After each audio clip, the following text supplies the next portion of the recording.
This week we're on enough liquid THC to get everybody in Detroit wasted as we discuss the 1988 Nightmare on Elm Street ripoff, kind of, Bad Dreams.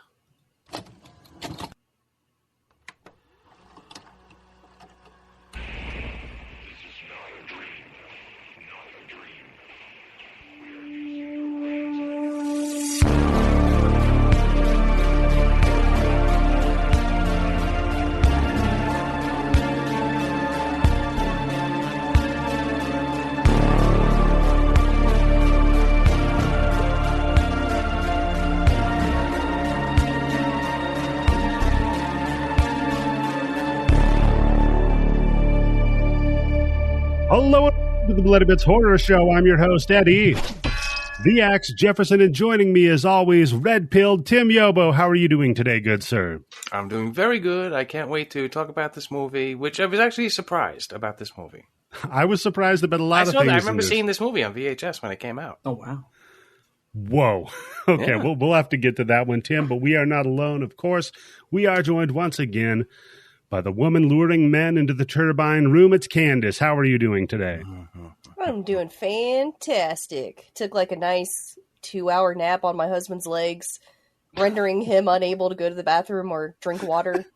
I saw that. Nice. Like a poor I was guy. like an old dog, just fell asleep. Yeah. Oh, she's asleep on my legs. I can't get up and move. Yeah, we're going to have to put you down, Candice. But joining us, and the suggester of this movie, for one of our final entries here in Fake Parole, longtime friend of the show, occasional host of the Grindbin. I think that's what that asshole said. It's Bobby. How you doing today, buddy? Oh, I'm doing wonderful. It is, needless to say, a dream come true to be back on the Bloody Bits with you guys. Oh, my God. Well, you know what? It's a pleasure to have you once again, especially here in the midst of Fake Parole. Our kind of themed the end month. of Fake Brawl. The end, yeah. We're right at the end of it. And folks, before we get to Bad Dreams, though, you might think you're in a nightmare because, Candice, what have you been consuming? I'll tell you what I've been consuming. In Search of Darkness 3. Ooh. Okay. It's 5.5 hours long, so I have not finished it yet. Ooh. But I started watching it last night. And because when I was super stoned, I mean super stoned, and I was like, oh, these are good because they're like member berries, you know? It's like, hey, remember this movie from the 80s you love? And so it'd be like a nice little dopamine trip. But this third one goes into a lot of the more deeper hits. Like it's a lot of movies that I either A, have never heard of, or B, I've heard of but never seen. Oh, yeah, they're in the third edition. You already hit all the big ones. The shit that I witnessed last night, just when you're talking about these movies. Like, Possession. I knew of that movie, but I've never seen it, and it showed the scene. And I was like, that's way more graphic than I ever thought it was going to be. Oh, if you know Possession, you know the scene. Yeah. So, and then there's a vampire Indonesian film called The Mystics of Bali. Great movie. Which I'm going to put forward here, Eddie. You need to put that in the blood bank. I looked for it. It's not in there. It really needs to be added. Most of the movies on the master list for In Search of Darkness are in the blood bank. Oh, okay. Well, but Mystics of Bali is not one of them. And I thought it'd be great for November because there's a scene where this vampire sticks its tongue up a woman's cooch and eats her baby. Yep. Oh, wait a minute. Wow. Okay. That's first who said we're doing another November? That's what I yeah, first I was going to say, who the fuck said we're doing November? Yeah. We're gonna do it. You know, we're gonna. What's the title of it? Mystics in Bali. Yeah. Yeah, you definitely need to add that because I'm going to watch it. Baby slurping movie. The baby slurping coos vampire. Okay, gotcha. Yeah, you know what then? I will put it on the list and try to get it added to the blood bank. But, wow, that sounds like maybe not the best thing for a very high night. I kept walking out being like, what the hell did I just witness? I need to see all of this movie now because this one scene you showed me got me. I've never seen anything like it before, and that's something I always want in my movies. Okay, well, that's, ringing endorsement for both the In Search of Darkness 3 and the Blood Bank, Candice. Thank you very much. 2 for 1. so much sex with monsters and animals and your own children and so much. How do you even make time to watch that. these movies? You know what? That is one thing I will say, because the Blood Bank is on the Plex app, and it is so nice to just have that on my phone, because I can just be laying around like, fuck it, I got 15 minutes to kill. Let's see what kind of trash I can watch on the fucking Blood Bank. It's so nice, dude. To just I had get the Plex thing on my out. phone too. Yeah, it's so mean, nice. It's the only way to watch it, frankly. Yeah. It's very enjoyable. So what about you, Tim? What have you been consuming? Well, it was 420 this week, so extra large amounts of marijuana compared to normal. What did you watch? Well, I got tricked into watching this South Korean drama that my wife got hooked on. Oh, no. And it's about these 3 hot fucking Korean friends With you so far? who are getting trying to get somebody's trying to get revenge on them, but this other hot Korean chick. Does time travel happen? No, time travel doesn't happen, but as long as those hot Korean chicks are on TV, I'm like, God damn it. All right, we'll watch another episode. You're not listening to a word they say. Well, no, there's subtitles, and I can pick up random phrases and all that. But I think I mentioned before how chaste these fucking shows are. The show is about a woman who comes back to get revenge on her high school bullies who took a hot curling iron and basically Angela'd her. Yikes. Ooh. Yep. To the point where she has the scars all over her exposed arms and legs and all that stuff. Show's getting less sexy by the second. Well, no, because there's all this other stuff going on. Is the main character, she has a kid that's not really her husband's kid. It's her friend's kid from high school because they fuck every chance that they get. All the friends are fucking each other. But yet the two times that you see people kiss, it's like my grandmother kissing me. Whoa. Ugh. It's it's just like So a lot of quick, tongue. No, it's just getting quick, in there. right on the lips, move away, and that's it. And then hand you a word. And I never get that about these Korean shows. Well, Yeah, then you spit out the hard candy she put in your mouth. that fucking peppermint shit. But there was 2 interesting scenes in it, and it was in the same fucking episode, I think. One was where this woman is standing in front of a guy, and he gets naked, and he gets into a jacuzzi, and you don't see anything except you see his back as he goes into the water. There's a long shot of her with a shirt on. She takes her shirt off, and they completely blur her out from the neck down. Oh, I'm like, wait, those what the- chaste Asians. Well, I'm like, Chaste first of all, Asians. yeah, don't show it if you're going to blur it out. Chasians. Crazy chase. And then 20 minutes later, 20 minutes later, she gets into a fight with her friend, and her friend makes a comment about how she got a great new tit job, and she takes her shirt off, and you see her tits for like 30 seconds just standing there. What the hell? Yeah, like, what the fuck is going on? I guess that one actress was like, nope. Keeps you guessing, though. I like. No, it's the same actress. Really? Yes, that's what's so That crazy is about weird. it. Yeah. I mean, they say show don't tell. You know, you're going to talk about your new tits. Well, I had to rewind it like 3 times because I was like, wait, am I going crazy? Oh, yeah, that's why you rewound it. It was all blurry. Like, Had to go frame by anything frame my to make eyes sure I'm not crazy. Wait a minute, am I seeing tits here? Like they just got the thing paused. Tim, I'm feeling a little funny. Not really ha-ha funny. Well, it's 16 fucking episodes. It was about like clocking in at like 45, 50 minutes each. So that's pretty much what me and my wife consumed this week. Wow. And then something else that we're going to be talking about tomorrow. Yeah. Well, that too, yeah.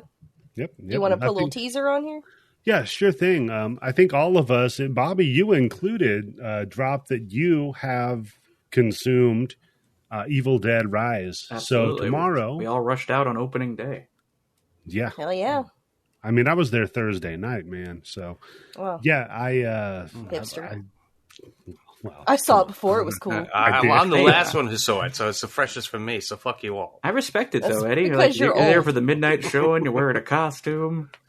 oh god, no It's costume. like 2001. You didn't dress Eddie up like showing Ash? up as the old man. I should have. Yelling, Hey, "Where's really? Ash?" every 5 minutes. Hey, Pudgy Ash just came into the theater. Oh, you really let yourself go. You're good, Ash, and I'm fat Ash. And went from groovy to gravy. Oh man. But no, so we're going to be covering that on a bonus episode. Hell yeah. So yep, stay tuned for that one, buddy.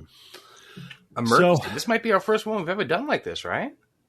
No, we did Barbarian. Yes, yeah, we did Barbarian. As That was quickly as another- this? The same week that it came out? No, I think Did this the beats Barbarian menu- in terms of speed. Yeah. Menu was Also. fast, yeah.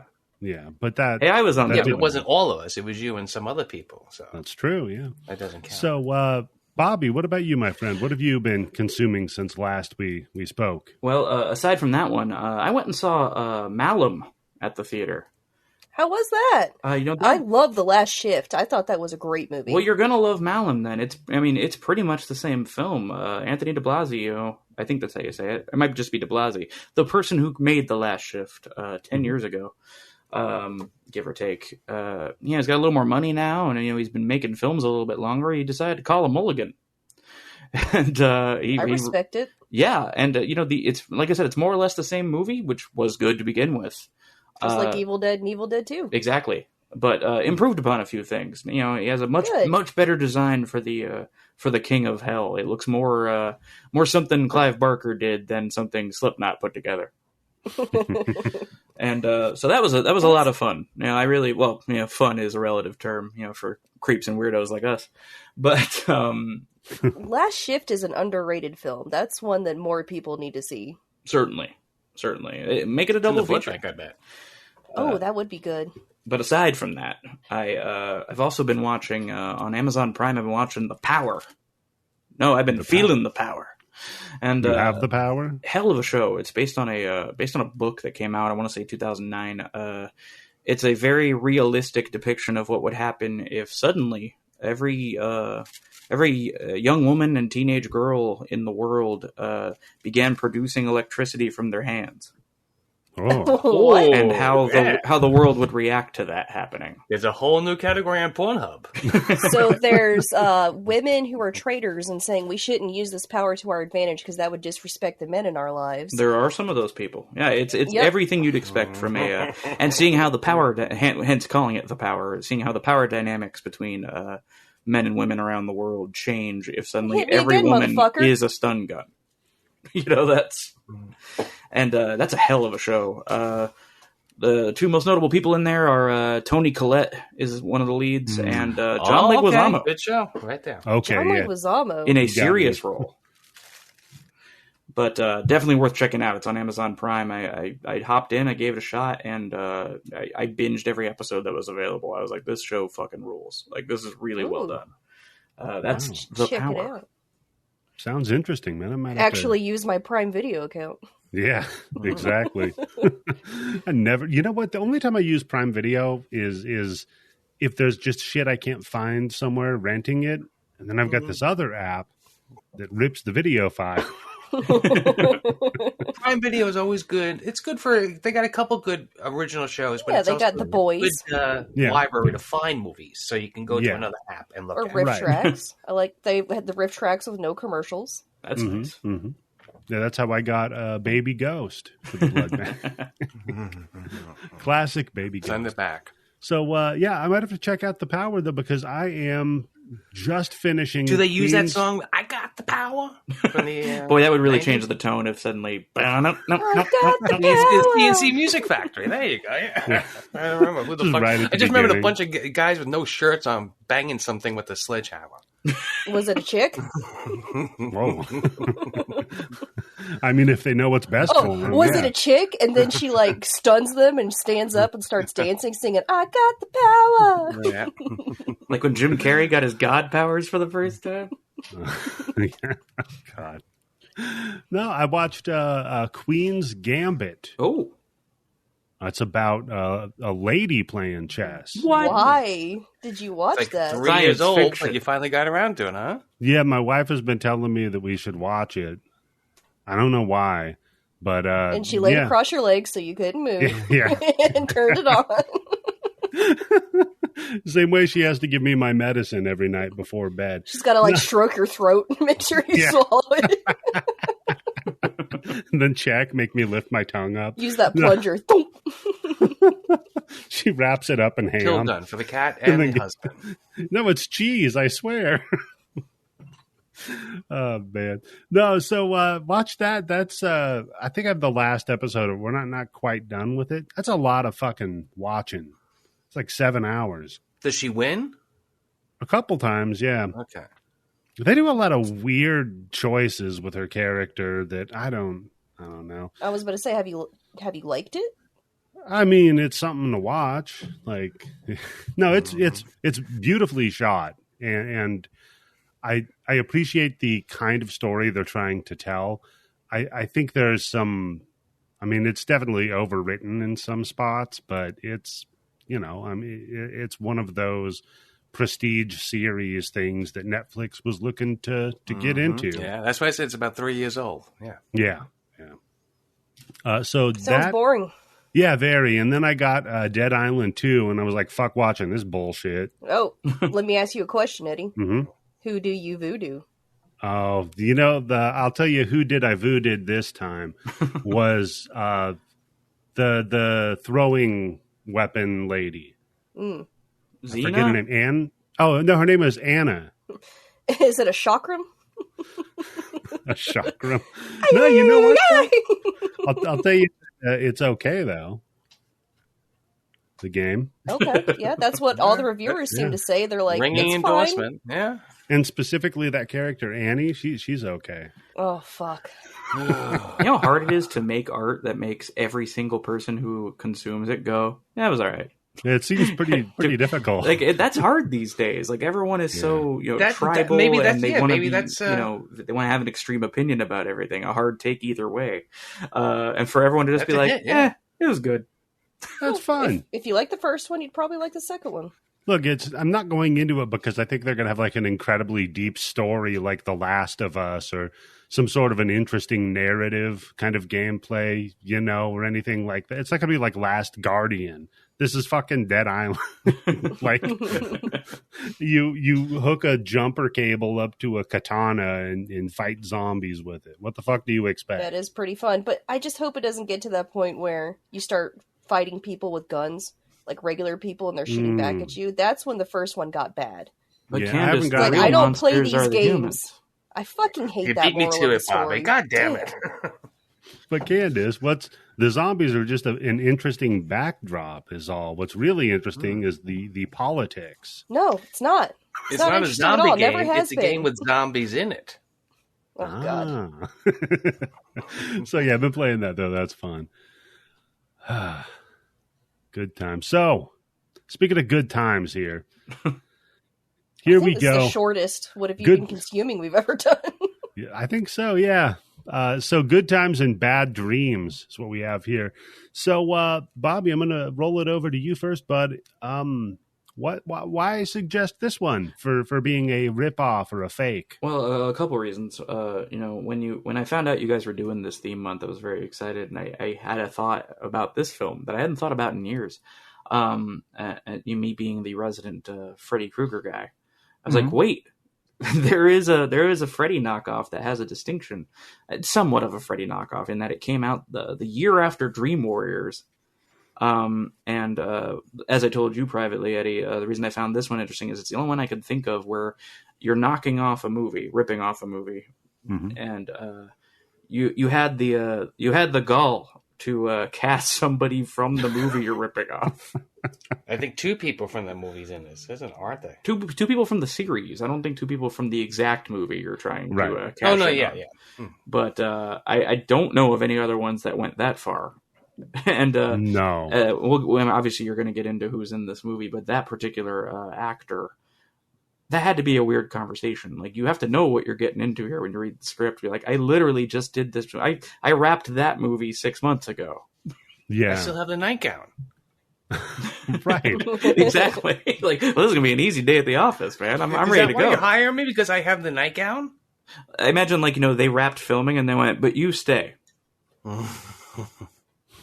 And so I thought that'd be fun to talk about. And I had seen this movie once in '89, so I was interested in returning to it and getting a look at it now as an adult with fresh eyes. Gotcha. So, Tim, what about you, buddy? What is your history with bad dreams? I think I've seen this movie. I know I saw this once, and I'm pretty sure as soon as it came out on video, because that was when I was really renting a lot of videos. And Richard Lynch in this movie, anytime I saw him on a cover or his name in any movie, I always knew it was going to be something good. Oh yeah. Okay. What about you, Candice? Kind of a weird history with it because you know how Shudder, it has live TV, not live TV, but like they'll be playing something live that you can't like fast forward or rewind or anything. Oh, they've got like a channel that's playing when you go to the app. Yeah, I can never find so the I was channel. like, I had like a few minutes to kill, so I was like, well, let's just see what's on here. And it was the scene of the cult killing themselves. All right. So I was like, what the fuck is this movie? Because I need to watch the rest of it. I forgot the name of it, and I could never find that movie again. And then when we started watching this, I was like, oh shit, it's that movie that I could never find. That's such a great feeling when that happens.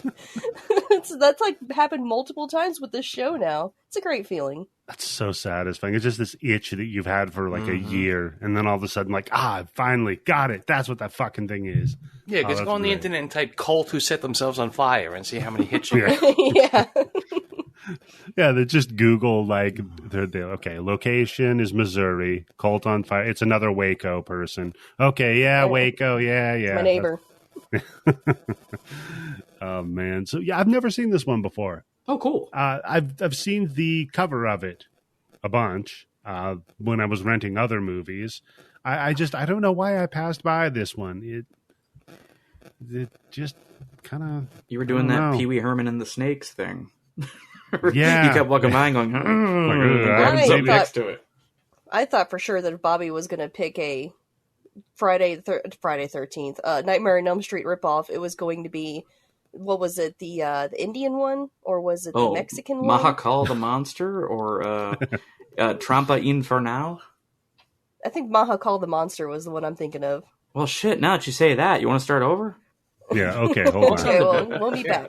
So that's it for this episode, folks. We'll be back next week. So you kind of mentioned it a little bit that, yeah, this is boy taking some liberties here with the casting, but we'll get to that first. Directed and co-written by Andrew Fleming, who also co-wrote The Craft. That's about it. Wow. Oh, boy. What a pedigree. Not a ton, yeah. And also co-written by Michael Dick. And, That's just a joke. Yeah. And Michael Dick. PJ Patati? I don't know. No, that's just a joke name, too. That's a joke name. And Wayne Kerr. And Amanda Hugginkiss. Some weird names for these writers. IP Freely. That's weird. So, as you kind of alluded to, the top billing on this one, we've got Jennifer Rubin playing Cynthia. Great to see her again. Yeah. Now, she's the lady of the hour here, and fresh off her strikingly similar role as Taryn in Dream Warriors. Wow. For anyone who doesn't know which one Taryn is, she's the one who in the dream world is a punker with a pair of switchblades. She's bad and beautiful. That's right. And Freddy takes her out when he turns his fingers into syringes and goes, "Let's get high." What a rush. Yeah, what a classic. But then he does like a weird cum face. Yeah, and then Freddy comes, and then Freddy she wakes up 13 years later. Those some good drugs. One sec. I'm having some issues over here. Let me pause. That knocked her 13 years into the future. That's right. Yeah. So Freddy's nut knocked her 13 years into the future. Oh, man. Okay. So then after that, we've got Bruce Abbott playing Dr. Alex. That's right, folks. Roommate of the Reanimator himself. Blood Buddy. Bloody Buddy, isn't he? Did you guys do Reanimator before, BC? Yes, we did. So he is a Bloody Buddy. The good old days, he's also in the movie Inner Zone, which I think we need to cover. Inner Zone? I'll get Inner Zone, all right. Hey now. He's been in like 1.5 billion fucking things, hasn't he? Yeah, he's been in a lot of stuff. But no, Inner Zone, Tim, you're going to want to watch this. It's like a knockoff Mad Max. Hell yeah. That came out in 1989, so almost the same year as this one. That was his follow-up to this? Yeah. So, but everybody's got names like Panasonic. You're like, wait, what the fuck? Like, is this product placement? What the hell's going on? Isn't there a character in one of the Resident Evil movies who has a name like Walmart or something like that? No. Yes. No, Candice said that way too fast. Yeah. She has them all memorized, okay? It'd be funnier if her name was Pamasonic. and everybody had names that were like regular names, but with a commercial twist to it. Matt Navox. Matt Navox. There we go. I knew if I put that out there, you guys would pick it up. Phillips. Oh, that's Sonny. There's a guy who spends the whole movie in a big chair with the wind blowing at him. Reginald Cole Anderson, get back here. Oh, man. So enough fun with names. Tim, you mentioned earlier, Richard Lynch plays Harris in this one. Boy, howdy. Bloody Buddy. Bloody Buddy indeed, yes. Skater Cop. Absolutely. Yep, Beloved on both of Grindbin our shows. All-Star, everything, yeah. He was also in the 07 Halloween, Tim. Yeah, that dude pops up everywhere. Nice bit here though is you got a guy who's legitimately got burns. Yeah. Did you ever read how he got his burns? That was wild. Did his father tell him that he needs to smile more? Would you like to know how I got my burns? No, I had heard about this. He was tripping balls on acid and decided to self-immolate. Oh, and it didn't was work. He protesting something? Or? Something, but he was in the cloud at the time. So I mean, he was certainly protesting conventions. That's for sure. I think I'm going to be on fire now. Jesus. And then obviously survived it and eventually the drugs wore off. He's like, what the hell was I doing? Shit. It was probably after he was in that Rob Zombie Halloween movie. He I was would like, think fuck that, this. that would wear the drugs off of me real fucking quick once I set myself on fire. Oh, God, I'm on fire. Yeah. Like clarity comes fast. I'm harshing my buzz. Yeah. Post-fire clarity. Yeah, if you ever need to get sober real fast, self-immolate. Yeah. Set your hair on fire. That'll bring you right up. Or take a cold shower, Yeah, yeah. It's about the extremes. Speaking of cold showers, we've got the cinematic cold shower. Dean Cameron playing Ralph. As soon as I saw this guy, I was like, oh, I remember this fuck. I lit up, man. I was like, chainsaw. Yeah, Chainsaw, exactly, from summer school. That's where I remember him from. The one time I enjoy Dean Cameron's presence. Yeah. Well, I haven't seen Rockula yet, but I've been threatening to cover that's it. why he looked familiar. Good luck to you. Yeah. You're talking about summer camp. I'm thinking Rockula. I was like, that's why he looks so fucking familiar. Coming up in November, Rockula. Mm-hmm. Get ready. We don't know what year, but November, yeah. November 20. Yeah, everybody hold your breath. Then we've got Susan Barnes, who plays Connie, and is technically a Bloody Buddy. Only reason I mention her, because she had a cameo in They Live. All right. I mean, there's another Bloody Buddy that has a very small role in this movie. Yeah, yep. And we'll get to that. It's one of my favorite not cameos, but one of my favorite little roles for somebody. We got Harris Yulin, who played Dr. Beresford. Hell yeah. You might remember him from Scarface. He was Bernstein. Mm-hmm. The cop, yeah, that's the movie I think of. Yep. Or the fucking judge from Ghostbusters 2. You're goddamn right. Another guy that's brothers. So many fucking things. This guy had like a long career too, But actually, I bought tickets to see the 40th anniversary of Scarface. I think in November. Yeah? Yeah. Go check that out, Tim? First time ever I'm going to pay to see that fucking movie. Well, if you like it a bunch, you should get a poster of it and hang it up in your bedroom. Instead of handing cocaine over for the movie, like you've been doing. Yeah. No, that was the movie I told you. Me and my friend Peter Ernie bleep his name out. That was the one that we just continuously snuck in to the point where we'd sneak in, we'd sit down for 10 minutes, then we'd walk out through the front door, get something to eat, and then sneak back in. That's well, then you missed the movie. No, because we saw it so many times that we saw it in bits and pieces. Have you ever actually sat down and watched all the way through without getting up? Oh, yeah. Yeah. Okay. I've seen it way more times in bits and pieces than I've seen it sitting all the way through from beginning to end, and literally never paid to see that fucking movie. Then we've got Elizabeth Daly, who plays Lana. Elizabeth Daily, massive star. Dottie, speaking of Absolutely. Pee-wee's Big Adventure. Again, I lit up and yelled the character name. I was like, Dottie! And you looked around, you're in an empty room. Oh no. Like, How long had I been in here? All your wife's stuff is gone. Looks like it's been gone for months. Yeah. Tim stood up and yelled, "Hey, it's Baby Doll from Streets of Fire." There's cobwebs in her drawers. And for some of you younger listeners, Tommy Pickles. Yeah, Tommy That's Pickles right, from man. Rugrats. She's in 31. Rob And Devil's Zombie's Rejects. 31. Oh God, she was. And she's a body double for Blythe Dana. And she was Buttercup, too, from Powerpuff Girls. She's just a shitload of work, man. The most Pretty prolific much actor everybody in in this this movie cast. knows what the fuck they're doing. Then we've got Candice, maybe our favorite little cast in here. Charles Fleischer as Ron the goddamn pharmacist. right. Hell yeah. Mm-hmm. Otherwise known as Wally, your favorite postman from Demon Knight. Yeah, the guy that had the fucking vest of grenades from Demon Knight. That's perhaps the thing he's most known for. Yeah, I yeah, remember him not, from Welcome Back, Kotter. He was the foil to the Sweat Hogs. I oh. don't know what the fuck you just said. was That made a- no sense to me. Oh, I totally understood it because that show's dope. Huh? Yeah. He was also Roger Rabbit. Maybe you heard of that guy. Maybe you've heard of Roger Rabbit. He's Roger Rabbit? He is the voice Yes, of Roger Roger Rabbit. Rabbit. Yes. Please. Roger That's Rabbit. pretty good. He should have tried that with the prostitute in Demon Knight, throwing her one of them pleasers with Cordelia. Seen if that worked. Oh man, and of course She he bakes is, him a carrot cake. He's got a significant role that I know him from very well because he's also this is another example of someone who already had the costume.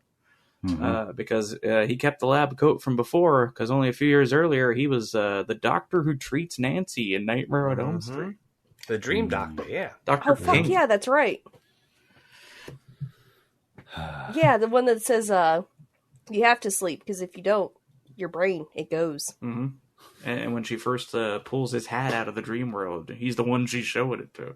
Oh yeah. Okay. Now I Oh remember. man, how the fuck have I seen all of these things so many times and I never realized that was him? He stands out pretty much whatever he's in. Oh, Tim, are you kidding? It's This the guy's a hair. chameleon.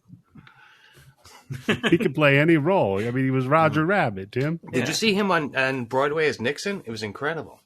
He did the Roger Rabbit voice for him. Strange choice, but it worked. I'm not a crook. That time Nixon was handcuffed to Bob Hoskins. And then he just slips his hand out. I mean, he kind of Because did. then that with was any, when it was criminal. He kind of did with any criminal proceedings. Am I right, guys? There's my wry political commentary for the episode. Timely, too. You're telling me Nixon's bad. Yeah, I've heard Hot that. take. Whoa. Hot take. Whoa. Not a fan. Oh, you're about to get some 1-star reviews. Like, this show went woke. Yeah. Hey, these fuckers, they're anti-Nixon. Next thing you're going to tell me they're going to be against the goddamn rebel army. So, all right. So I'm going to go get into this one with the No Frills Production logo. I had to tweet it. I saw that. I was like, this is a good sign. Perfect. And then we Under cut promise, to... over deliver, right? That's true. Yeah. Set up the expectations early, Tim. So we cut to a creepy house in the middle of nowhere. Perfect. And I just say, well, we got some creepy guy dumping a bunch of water on a bunch of assholes. Why is he doing that?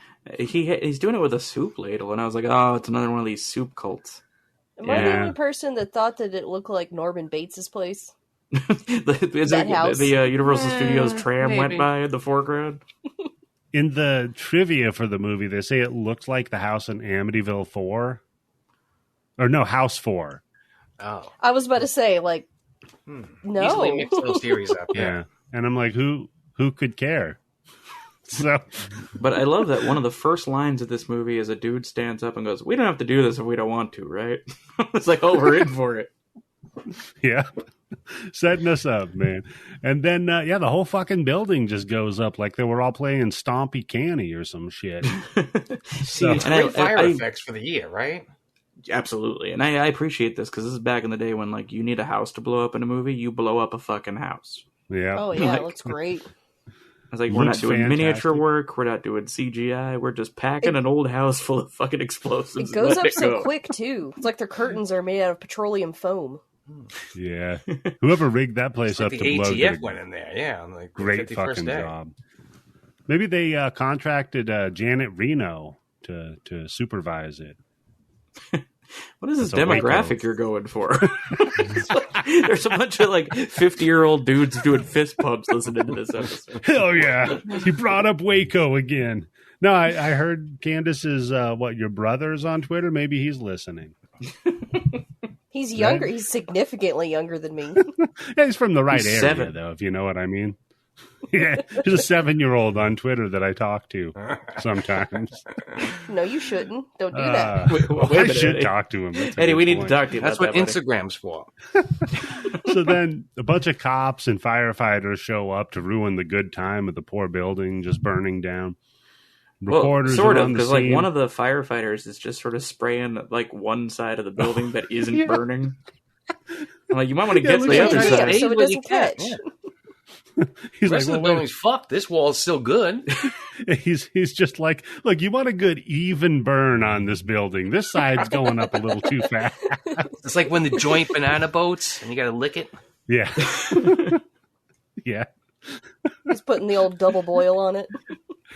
Hey, can I get, or maybe they're having a drought, so the water prices are going up. So they're like, no, not so much, man. Let's cut that back a little bit.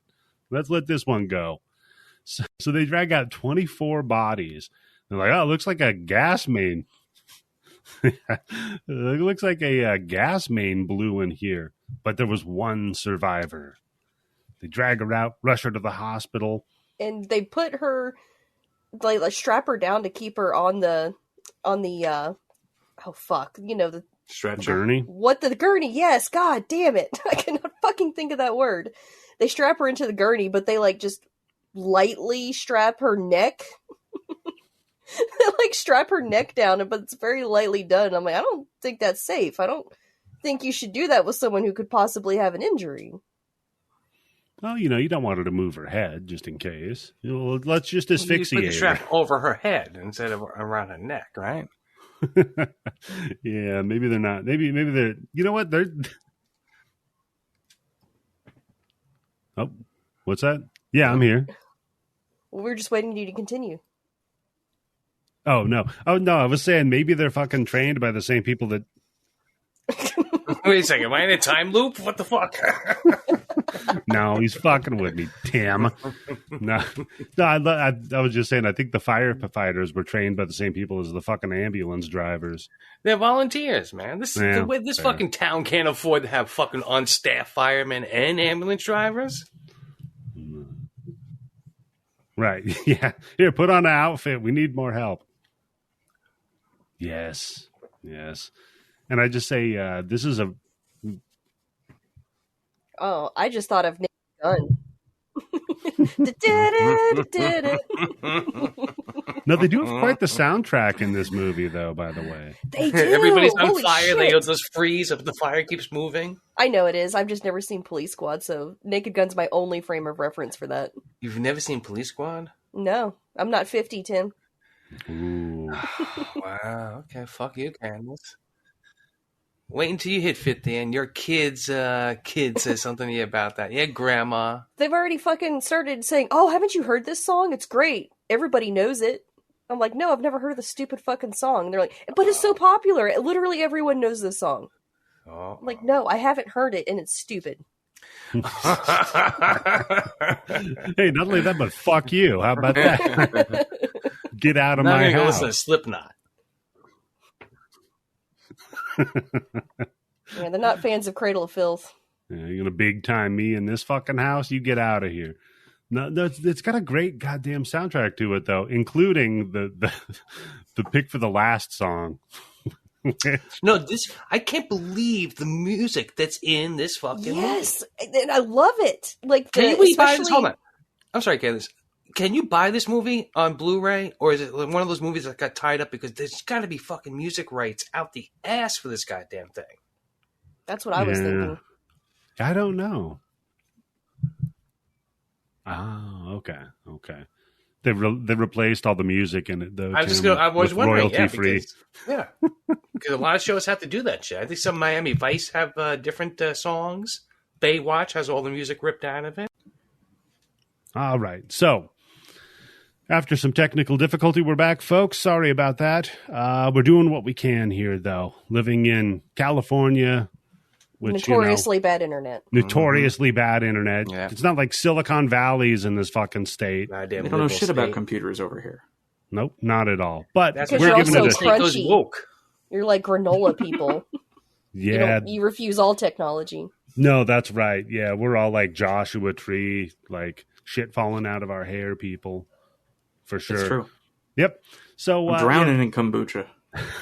I actually had a kombucha today. God damn it. Was it one of Jared Leto's? No. It was like some generic ass one. Generic kombucha. Okay. Yeah. I have a bathtub full of it, Tim. Best value kombucha. Oh, man. So apparently they take Cynthia to the hospital. She goes into a coma for 13 fucking years. Who pays that bill? That's a good question. Because this is a nice hospital. This isn't the kind of hospital that if I got stuck in a coma for 13 fucking minutes, that they would be putting me in. You're going to be in a corner in Queens somewhere, gurneyed out. Yeah, they're going to be in a gurney in the hallway. Yeah, I spent 13 years in the back of a bodega. No, Tim's wife putting peas on him. I think I'm a cat. Tim's wife would just hook him up like a marionette puppet and then move into an apartment at the building that you work at. Just be like, look, he's still alive. He's still working. See, he can open the door. It would only take like maybe 3 ropes to do my job. So you can do your job with 3 ropes. Oh man! So and a pulley. And I wanted to say that I really liked the beginning of this movie with that music and the like medical procedure that was happening at the time. Do you know that song, Candice, by any chance? I did know that song. Okay. Yeah, I can't say the name or the band right off the top of my head, but I am familiar with that song. Do you know it, Tim? I don't know the name of the song or the band either, but I know that song. Okay, well then stop trying to gatekeep. Yeah, Tim, fuck you. How about that? But I like that sequence too. That there was these spots of like first person. I'm like, oh shit, they're gonna turn her into RoboCop. Oh, Cindy, it's you. Yeah, you're gonna be a bad motherfucker. Oh Might she get a robot arm? Oh my god! And then you've just got a Richard Lynch like Ed 209. Oh my god! They put his brain. It's like the second one. They put his brain inside of it. They keep feeding him drugs. Later in the movie, when she falls down the stairs, he falls down after her. He's like, oh man! So yeah, they she comes to 13 years later, and I gotta say, looking pretty good for being in a coma for 13 years. Yeah, no kidding. Did wonders. Well, I mean, that's true because they don't see sunlight for so long. They do look younger. Candice, what do you think her legs would look like after 13 Oh, they'd be so atrophied. They pull the blanket back, and it's just these 2 little sticks. There's like puppet legs, like Kermit the Frog. Yeah, you'd be marionetted out like Tim in front of the fucking building. Her whole body would look like that. Just like a series of sausages that are held together, like that Mr. Show sketch. Oh, you're David. They whip the thing off David Cross. It's just Oh man! So they take her to this borderline personality disorder group therapy session. I have a question. Is she committed at this point? Can she leave whenever she wants, or is she stuck there like a One Flew Over the Cuckoo's Nest thing? I think she's stuck there. Yeah, I don't think, because they would have to evaluate to see if she needed a guardian or not. And it's like, well, you've clearly suffered massive brain damage, so your ass isn't going anywhere on your own free will. See, I have a lot of questions about this because every one of the patients seems to be able to kind of leave freely. Mm-hmm. One Flew Over the Cuckoo's Nest. We found out they all went there voluntarily. Oh, the security at this hospital. Their rooms are like locked electronically, so I don't know. Well, only for the end sequence, though, like because the other girl just somehow gets embalming fluid. Remember? That's true. They are just kind of giant wandering ass around. knife. Yeah, but these are some nice fucking rooms. That's why I said, who's paying the bill? Because they got fucking big ass TVs for the time. Okay, those were big ass fucking TVs to have in a hospital room. They got like all fucking decorations in their goddamn rooms. It looks like a little fucking hotel room that they're almost sitting in. They're living nicer than we are. Yeah, God Tim. damn it. You know what? You got me sold on it, Tim. You know what? I keep seeing Richard Lynch in my dreams. When do I get to move? Yeah. Can I get some of them fucking pills they were getting fed full of? Because some of them I want sounded some of that pretty liquid nice. shit, yeah. Yeah, Tim. When he whipped out that vial of liquid, I know your eyes fucking turned That was red. I don't know. 'Cause Say. at that time, that was always like a myth. Like, oh, they had liquid marijuana. Or they had marijuana pills that you take and it like fucks you up like you smoked 20 joints at once. I mean, the tinctures can hit you pretty hard. Yeah, but, Oh yeah, the tinctures. But no, this is supposed to be literally something like you could get from a doctor, even though you weren't going to be able to get it from I've a doctor. never, This is like supposed to be medical grade, like I said, liquid marijuana. I've never like smoked a joint and thought like, man, I wish I was more high. This didn't work. I wish I was doing that Doug Benson poster, smoking like 20 joints at once. Yeah, at some point you got to be like, you know what, this is enough. I'm good. Thanks You to know? Doug Benson. That's something that made me convince me to go out and buy a volcano. Wow. He's the guy. He's the one who ushered you in. He's your Richard Lynch. I know where Tim's coming from, though, because I'll take an edible, and then I'm like, I should take more next time, see what happens. And I was good. I should take more next time, see what happens. Tolerance See, look breaks, at kids. look at Candice. She started off with getting those fucking 5 milligram candies and cutting them in half and eating them. Now Cutting them in half. What are you up to, You're Candice? You're having a Camino? I've got 1,000 milligram. They're 100 each. Oh, God. I don't take 100 at once. I'm not Tim. Yeah, Yeah, sure it's you misleading because it's not really 1,000 milligrams. They're 100 milligrams each. And there's 10 of them. Yeah. just the 10. So it's 1,000 milligrams. Well, no, because the way that they package sometimes, they'll say on the package like 100 milligrams, but yeah, it's broken up into 10 pieces. Where It's still 100 milligrams, no matter how many pieces you cut it into. Yeah, Tim. Well, the If ones you that cut I a pizza buy up, it's illegally still a in the pizza. market because you can't get them in fucking New York yet that strong. They're 100 milligrams each piece, and Yeah, 10 that's of them what I come in a got. bag. Yeah. Yeah. You know, this You is can why the get those third pounder legally in didn't sell Missouri. at McDonald's. Yeah, Because of Tim. yeah. Oh God, that's one of my favorite stories about America. 1/3 of a pound, fuck that. Bring me back that 1/4 pounder. It's bigger. God, we're stupid. And this is why education is so important. That's why kids getting cut. Hey, Candice, people who live in Missouri shouldn't. Whatever, you know. They just shouldn't. Yeah. They just shouldn't. Tim, you're right. Exactly. Well, at least I know if I have 1,000 milligrams, each one of these candies are 10 or 100. She does have you on basic math, Tim. That's true. But I also found the liquid THC pretty enticing. I mean, out here, I've gotten THC sodas, but they're pretty simple. It's like, 10 milligrams in a can. It's nothing too crazy. But, man, if you crank that thing up so it's liquid Schwartz, let's go. Oh, man, I have a friend who makes his own beer, and he puts shrooms in them. Whoa. Wow. That is Just the take the worst brakes tasting off. beer ever created. Yeah. I don't know what it tastes like, but I'm tastes sure like it's fucking fun. Ass, yeah. Yeah, probably terrible, but I don't think that's the point. Yeah, that's true, because I will die before I eat a fucking mushroom on a dinner plate. But tell me that it's going to get me high, and I'm fucking chewing on that Tim, shit you and don't keeping even it in eat the side of my mushrooms. mouth. Yeah. If you could get like high eating bacon, Tim, would you then eat Of pork? course I eat bacon, yeah. I'm going to Oh, work there on you that. go. Right now you just I'm get going to cancer work from on that, and I'm eating going to send some bacon to the bacon other coast. infused bacon bits. Put this on your salad. Just shake it on. It's Oh a man, shake and they're bake. called Bake-O's. Oh, Bobby. There you Wait, go. hold on a second. I'm not Wait, going write to that release down. this. Cut that Yeah, out. Yep, we can't cut release that this out, because episode that's now. the trademark, and We're we're all all gonna be rich, fucking guys. millionaires. All of a sudden, Tim starts eating salads constantly. He's losing all this weight. Yeah. Dude, we just revolutionized the industry. I told you, really, when I was young, I was on the fat side, and once I started smoking What pot, part of New York's the fat side? the side that I was on, Staten Island. Wherever he was standing. and the first couple of times I smoked pot, I got the incredible fucking munchies, like you couldn't believe it. I had to have Hawaiian punch and barbecue potato chips, and third or fourth time I smoked pot, I ordered an entire pizza pie like I used to do all the fucking time. I ate 2 slices of it. I looked over it. I went, and that was it. And I lost like maybe 45, 50 pounds Wow. from smoking pot. That's incredible. What a Tim, success. Now it seems to be going the exact opposite way, but I had a nice run. Yeah. If only you could bottle it and sell it, Tim. Let me tell you. I think we'd all subscribe. That and the Bacos. I'm on board liquid for that. marijuana diet. Dude, we're going to make so much money. 48-hour marijuana diet. So we have Ralph, our buddy here. He's laying in like he's the fucking therapist.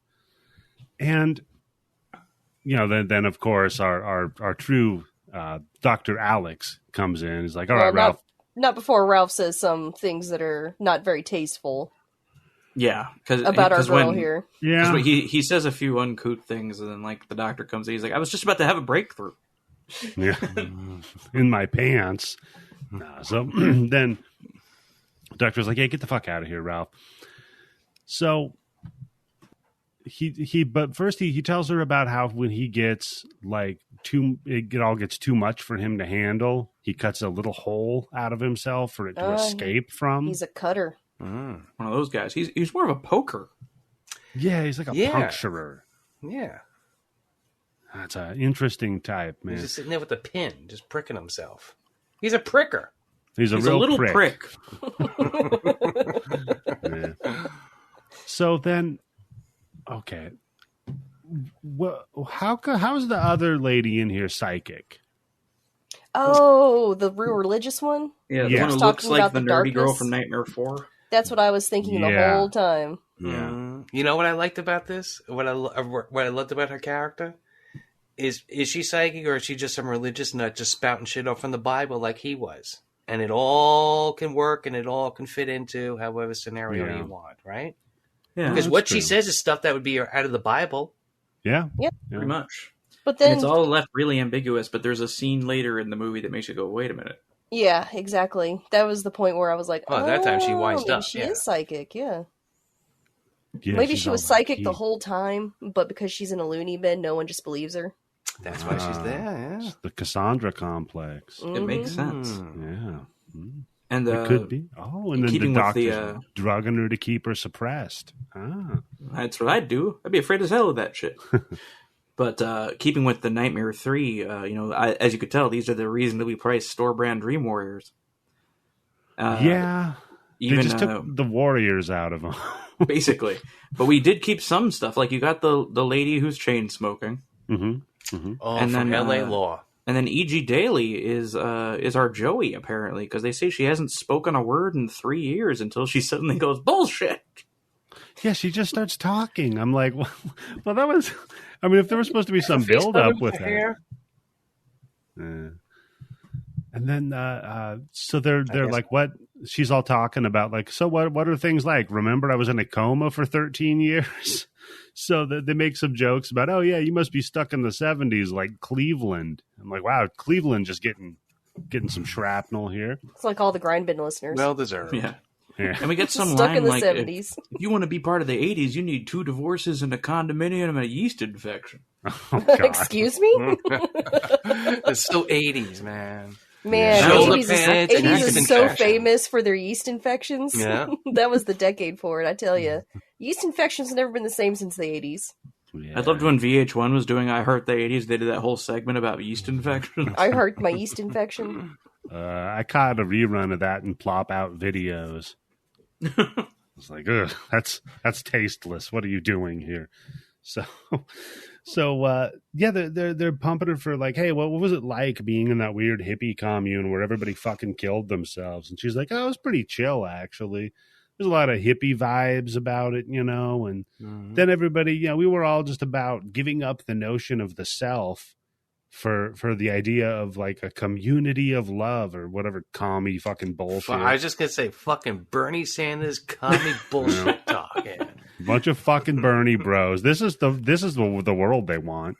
The future liberals want. Yeah, they want us all locked up in a fucking nut house with electronic locks and drugs. Is that going to come on my Twitter feed? This is the kind of world that liberals want. Yeah, and it's showing this hanging movie. out with Chainsaw from summer school.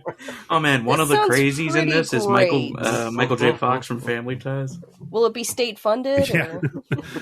Candice, you're gonna hate it. They're gonna dose you with liquid THC. Oh no! They're gonna force you to do weed. Yeah. Oh, that's awful. And talk to some baddie broad about either religion or about what's going to happen to you within a week. Sounds like a regular work day. Yeah, that's pretty true. It sounds like Twitter. So, oh man. So then, we have him pumping her through information, right? And she's like, "Look, Doc, I don't think I belong here," right? And he's like, "No, you insist. I insist you stay here." She's like, "Look, man, where are you gonna go?" Yeah, Like, you don't have any family. Yeah, you're fucked. Like, Well, no, see, she's got to strike while the iron's hot because the smoker, she's got in a good idea. She's got a story, right? Yeah, she's a survivor. Everybody loves a good survivor story, especially from a cult. From a cult, yeah, she's the last one. Jesus A cult Christ. that nobody's 100% sure how they died, and she's the only person who knows. She'd be making millions in interviews. look, man, I mean, if they were parading Ron Jeremy around to do stand-up comedy, this chick could get some sort of a career. She could open for that. Yeah. Wait, he really Plus, did that? She's pretty Yeah, easy on the eyes. Oh, God. Yeah, Ron Jeremy Candice is watching this going, you know what? Would. would. All right, we've discovered Candice's type. Okay. She's just got to be Traumatized. traumatized, strapped to a gurney, I can fix her. drug.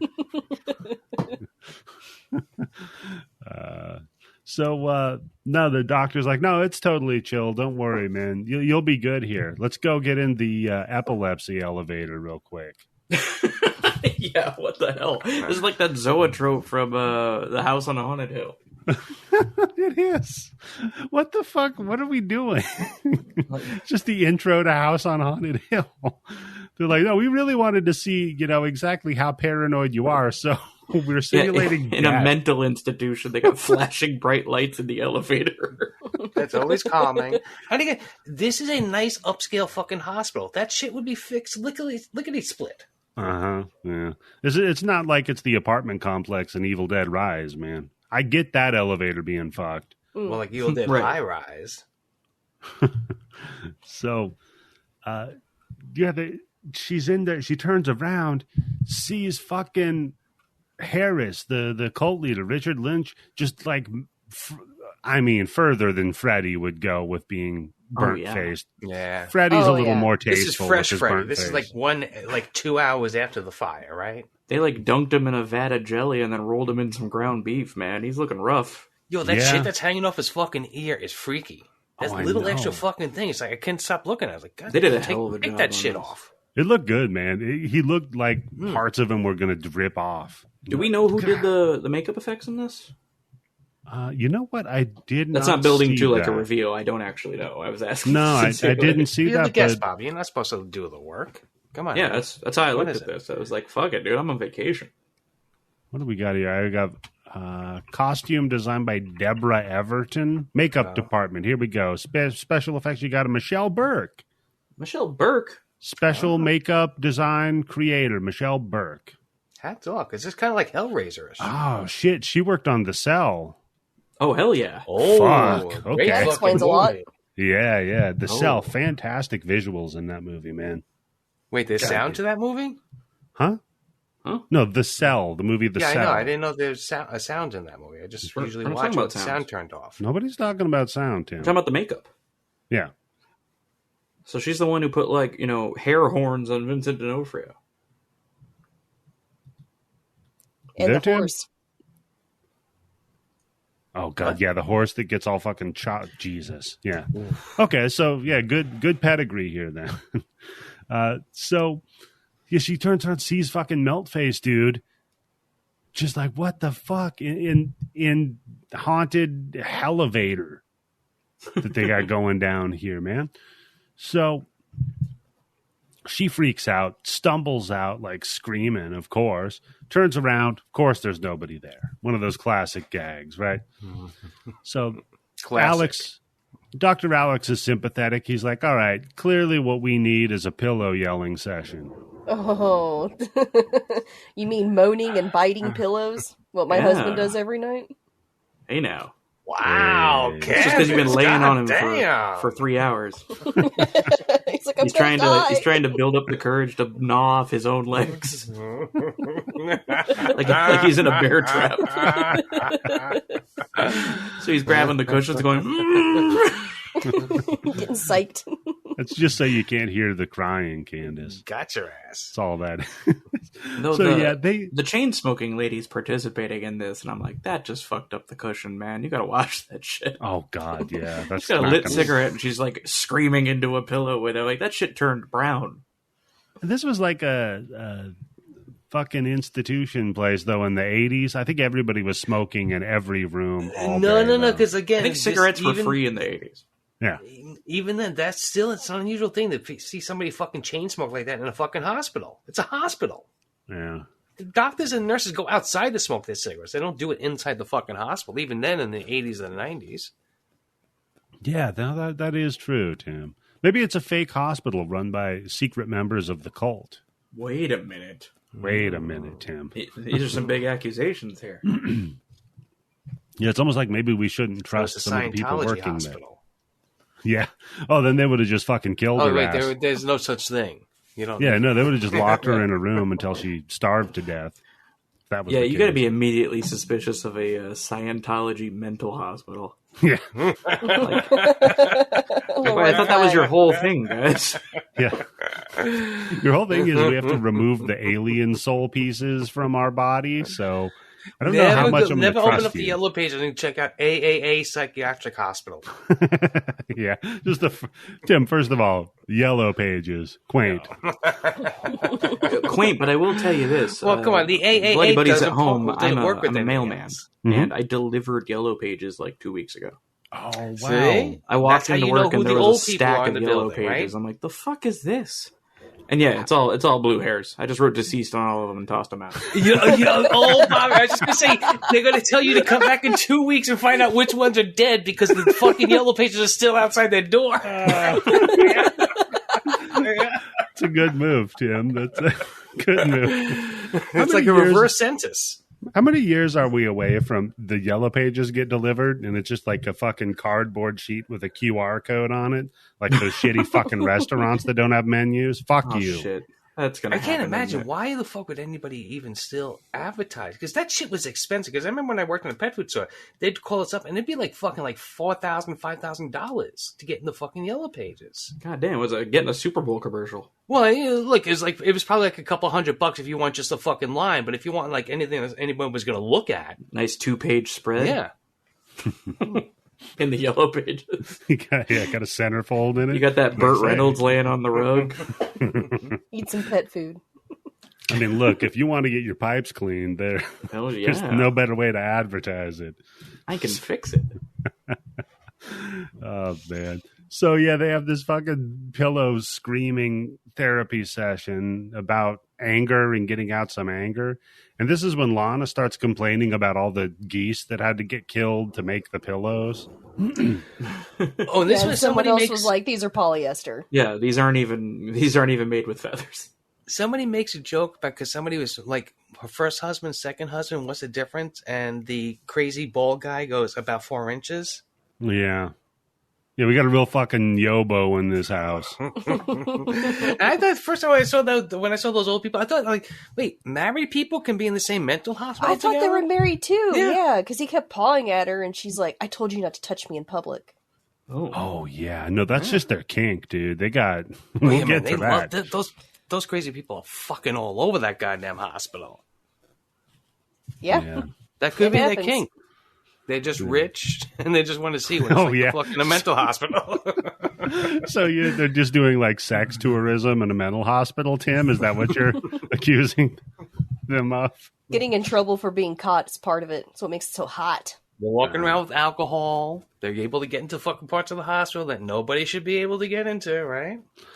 True, yeah, just kind of sneaking into the turbine room, which I didn't know hospitals had. But we'll I didn't know that the turbine room was actually that important to our actual hospital, yeah. Thank God. It's weird that we have a mental hospital full of nothing but Mortal Kombat stage fatalities.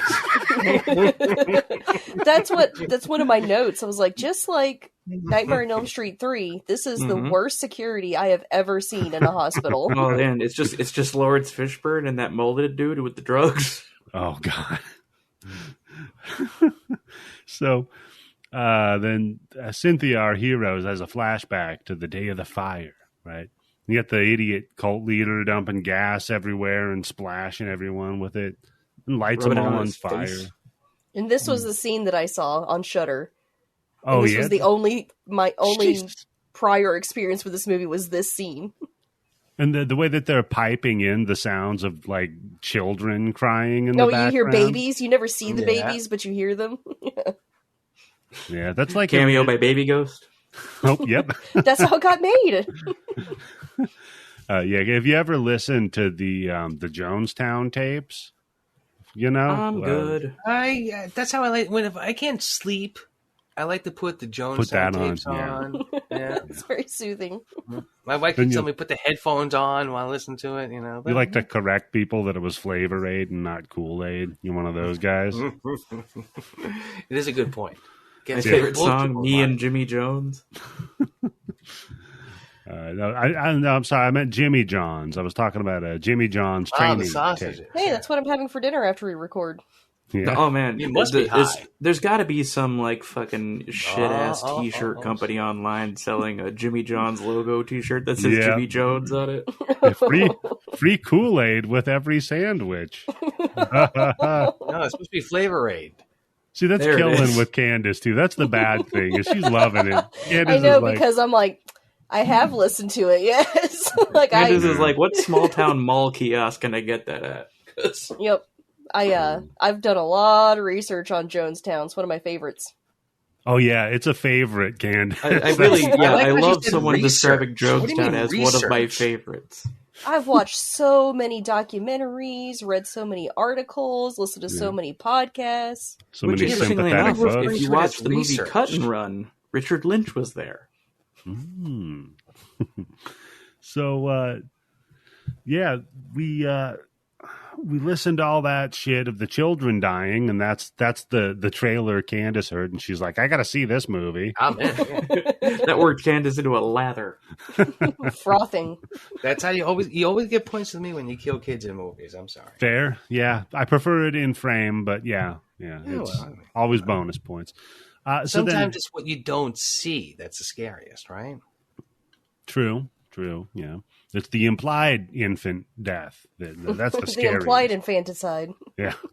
So then Harris calls her out. The cult leader is like, hey, bitch, you didn't die. Favorite line from the movie. Yeah, hey, bitch, you didn't. That would be a Freddy line. Why does he keep calling the love child? I thought there was going to be a payoff with that. We never really address it. Like, it's implied because, like, I don't think she knew who her dad was, that he is her dad, but we never actually, get into it. Well, because there's the weird, like, later on when he's all like, we have a connection. Search your feelings. You know it's true. I'm your fault.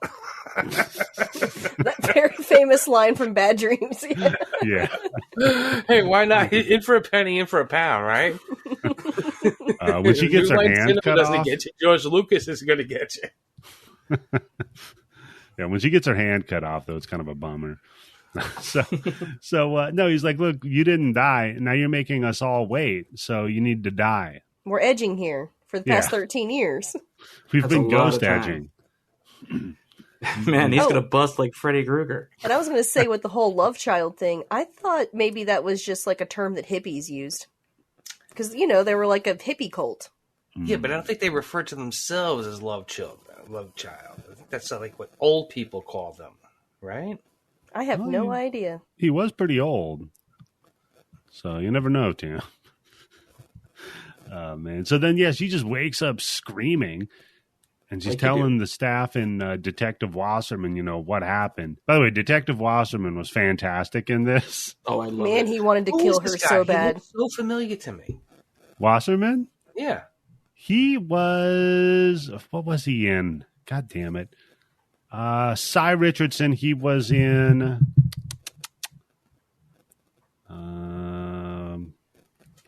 This is fun content right now. Well, Yeah, this is great because I'm trying to look it up too. Yeah, it's let's all search the internet for it real quickly. When it comes out on Tuesday, I was gonna say. Tim, he was on an episode of Dragnet. That's probably what you remember. I mean, you joke, but you're probably right. No, it's probably. He was also in the movie Men at Work, Tim. That's pretty great. With Charlie Sheen and Emilio Estevez. Yeah. He's also in Nocturna if you want to get ready for November.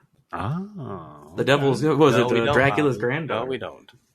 And he played Rudy Ray Moore's dad in Petey Wheatstraw. Well, I actually had ideas for November for actual popular good movies. So maybe that'll change your mind. Oh, he's in They Live. Oh, shit. Yep. Cameo in They Live. Yep. Yeah, he's one of the revolutionaries. Okay, that's right. Wait. So technically a bloody buddy. How about that? Fake ass John Carpenter fans. You don't recognize him?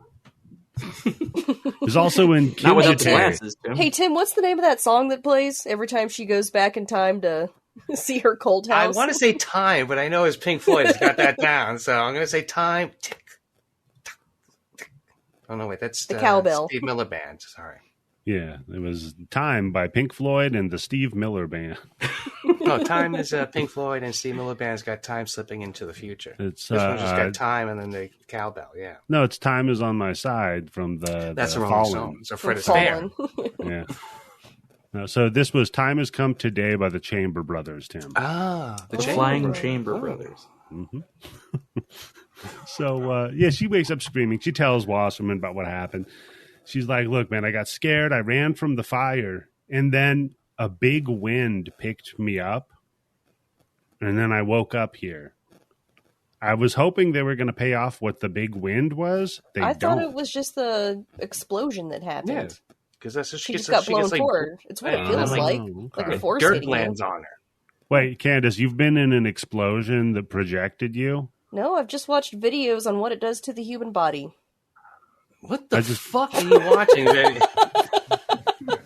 Jonestown. Listen to Jonestown audio and watching fucking videos of what do explosions do to your human body. I was watching explosions, human bodies flying around, and listening to when Jim Jones was telling people, "Hey, I know the kids are acting like it really hurts, but it doesn't." Right?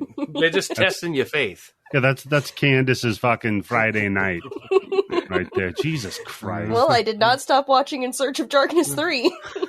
That's true. That's why your husband's screaming in the pillow. So, okay, I'm glad we could have all the wild, emotional scenes of, reflection and personal revelation. So why don't we now cut to them all wearing giant towels in the shower? And this is where I have on my notes, I don't remember hospitals having locker rooms for their patients. I have the same thing, Candice. I have the same thing. Can crazy people lock shit up and keep it where they're the only ones who can get access to it? I don't think so. No. Well, they have a softball team. Oh, okay. Yeah, so it's kind of necessary. Are they called the Crazies? The Crazy Eights. It would be the Crazy Nines. I'm sorry. The 5150s. Yeah, that sounds like fun. Give them bats, Game called Due to Insanity. Oh man, it would be like when when Goofy pitches. Oh. You have those pitches that are doing weird corkscrews, that stopping right before the plate. Guys, we got to practice for the big game against the Pyromaniacs next week. I heard we're going to state this year. Man, I am here for that movie or TV show where it's a sports movie, but all the teams are mental institutions. So it's like a cross between The Longest Yard and One Flew Over the Cuckoo's Nest. Who wouldn't make a play on words for a league of their own, but it's not coming to me. Yeah, so then they just play a women's team. That's their handicap, is that they're women. Tim, is that what you're implying? Oh man, I could just see it in the trailer now of just an all-female team, and I thought we were crazy. Oh god damn! So yeah, we get to just see him chilling out in the shower, and then Lana, the one that doesn't talk a lot, she comes up and talks about how she doesn't shut the fuck up in this movie. She won't shut up. Well, all right, here's one thing I was disappointed with this movie is the way she has her hair, right? She has to have some kind of scar fucked up shit on the other side of her face that we have to see some point. Yeah, you know how in Inglourious Bastards they never explain Brad Pitt's neck scar, Tim? They just kind of leave that as a character's mystery. As soon as you see her and she has half her hair covering her face like she's fucking... Pissed me off.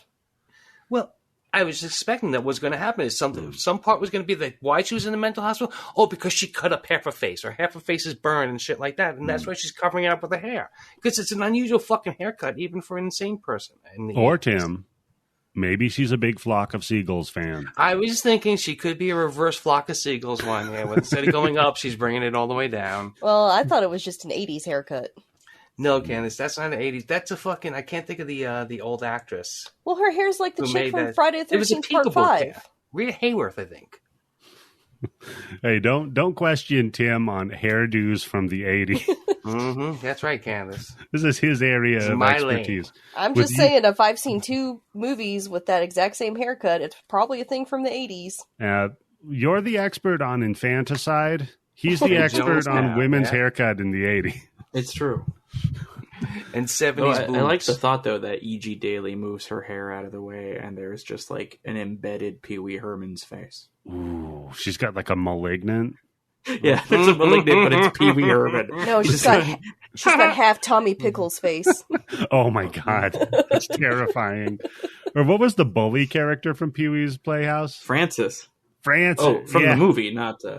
Yeah, from the movie. Yeah, so that's Francis is just under her hair. That smug fucking face of that asshole. Oh my God. He's on the back of my head taking a bath. He's got a racket because she worked at the bike store and he stole the bike.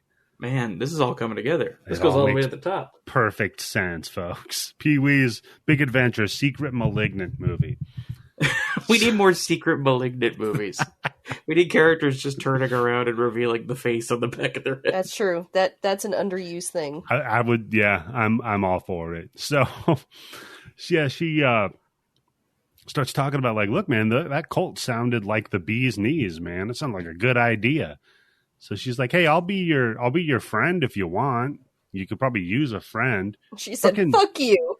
Emo ass Cynthia is like, all my friends are dead. Fuck off. Why don't you just die already? Yeah, why don't you die like them? Oh, do the online troll thing. Go kill yourself. So yeah, she fucks off. And then Cynthia starts hallucinating about her old running crew. And Harris beckoning her like, hey, come over here, you know? She's like, goes and looks and like, oh, fuck, Lana's wandering off. And so they have a swimming pool too, Tim. Yeah, they can just freely go around all the time. Yeah, but Lana, for her hallucination, first of all, she knows what Harris looks like in the hallucination. That's interesting.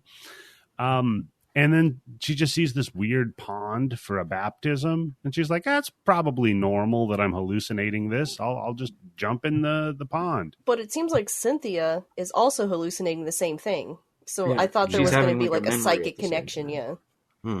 Oh, you're thinking it's like bleeding into a little bit of the Dream Master. Yeah, could be. Oh, man. That's what I thought. I thought there was going to be a reveal. Yeah, this movie's the a fucking student has become the teacher. I mean, that's fair if, like, then the Nightmare series came back and ripped off everything they were doing. Yeah. It's a little...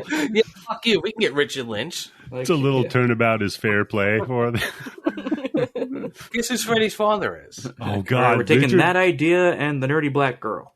It's like a draft. Richard Lynch is Freddy's father, man. You know what? I'm on board. You know what? He could be old enough to be Freddy's father. Man, it's better than Alice Cooper. Yeah. He bangs that nun and then takes off and starts a fucking cult. Nun banging Richard Lynch? Let's go.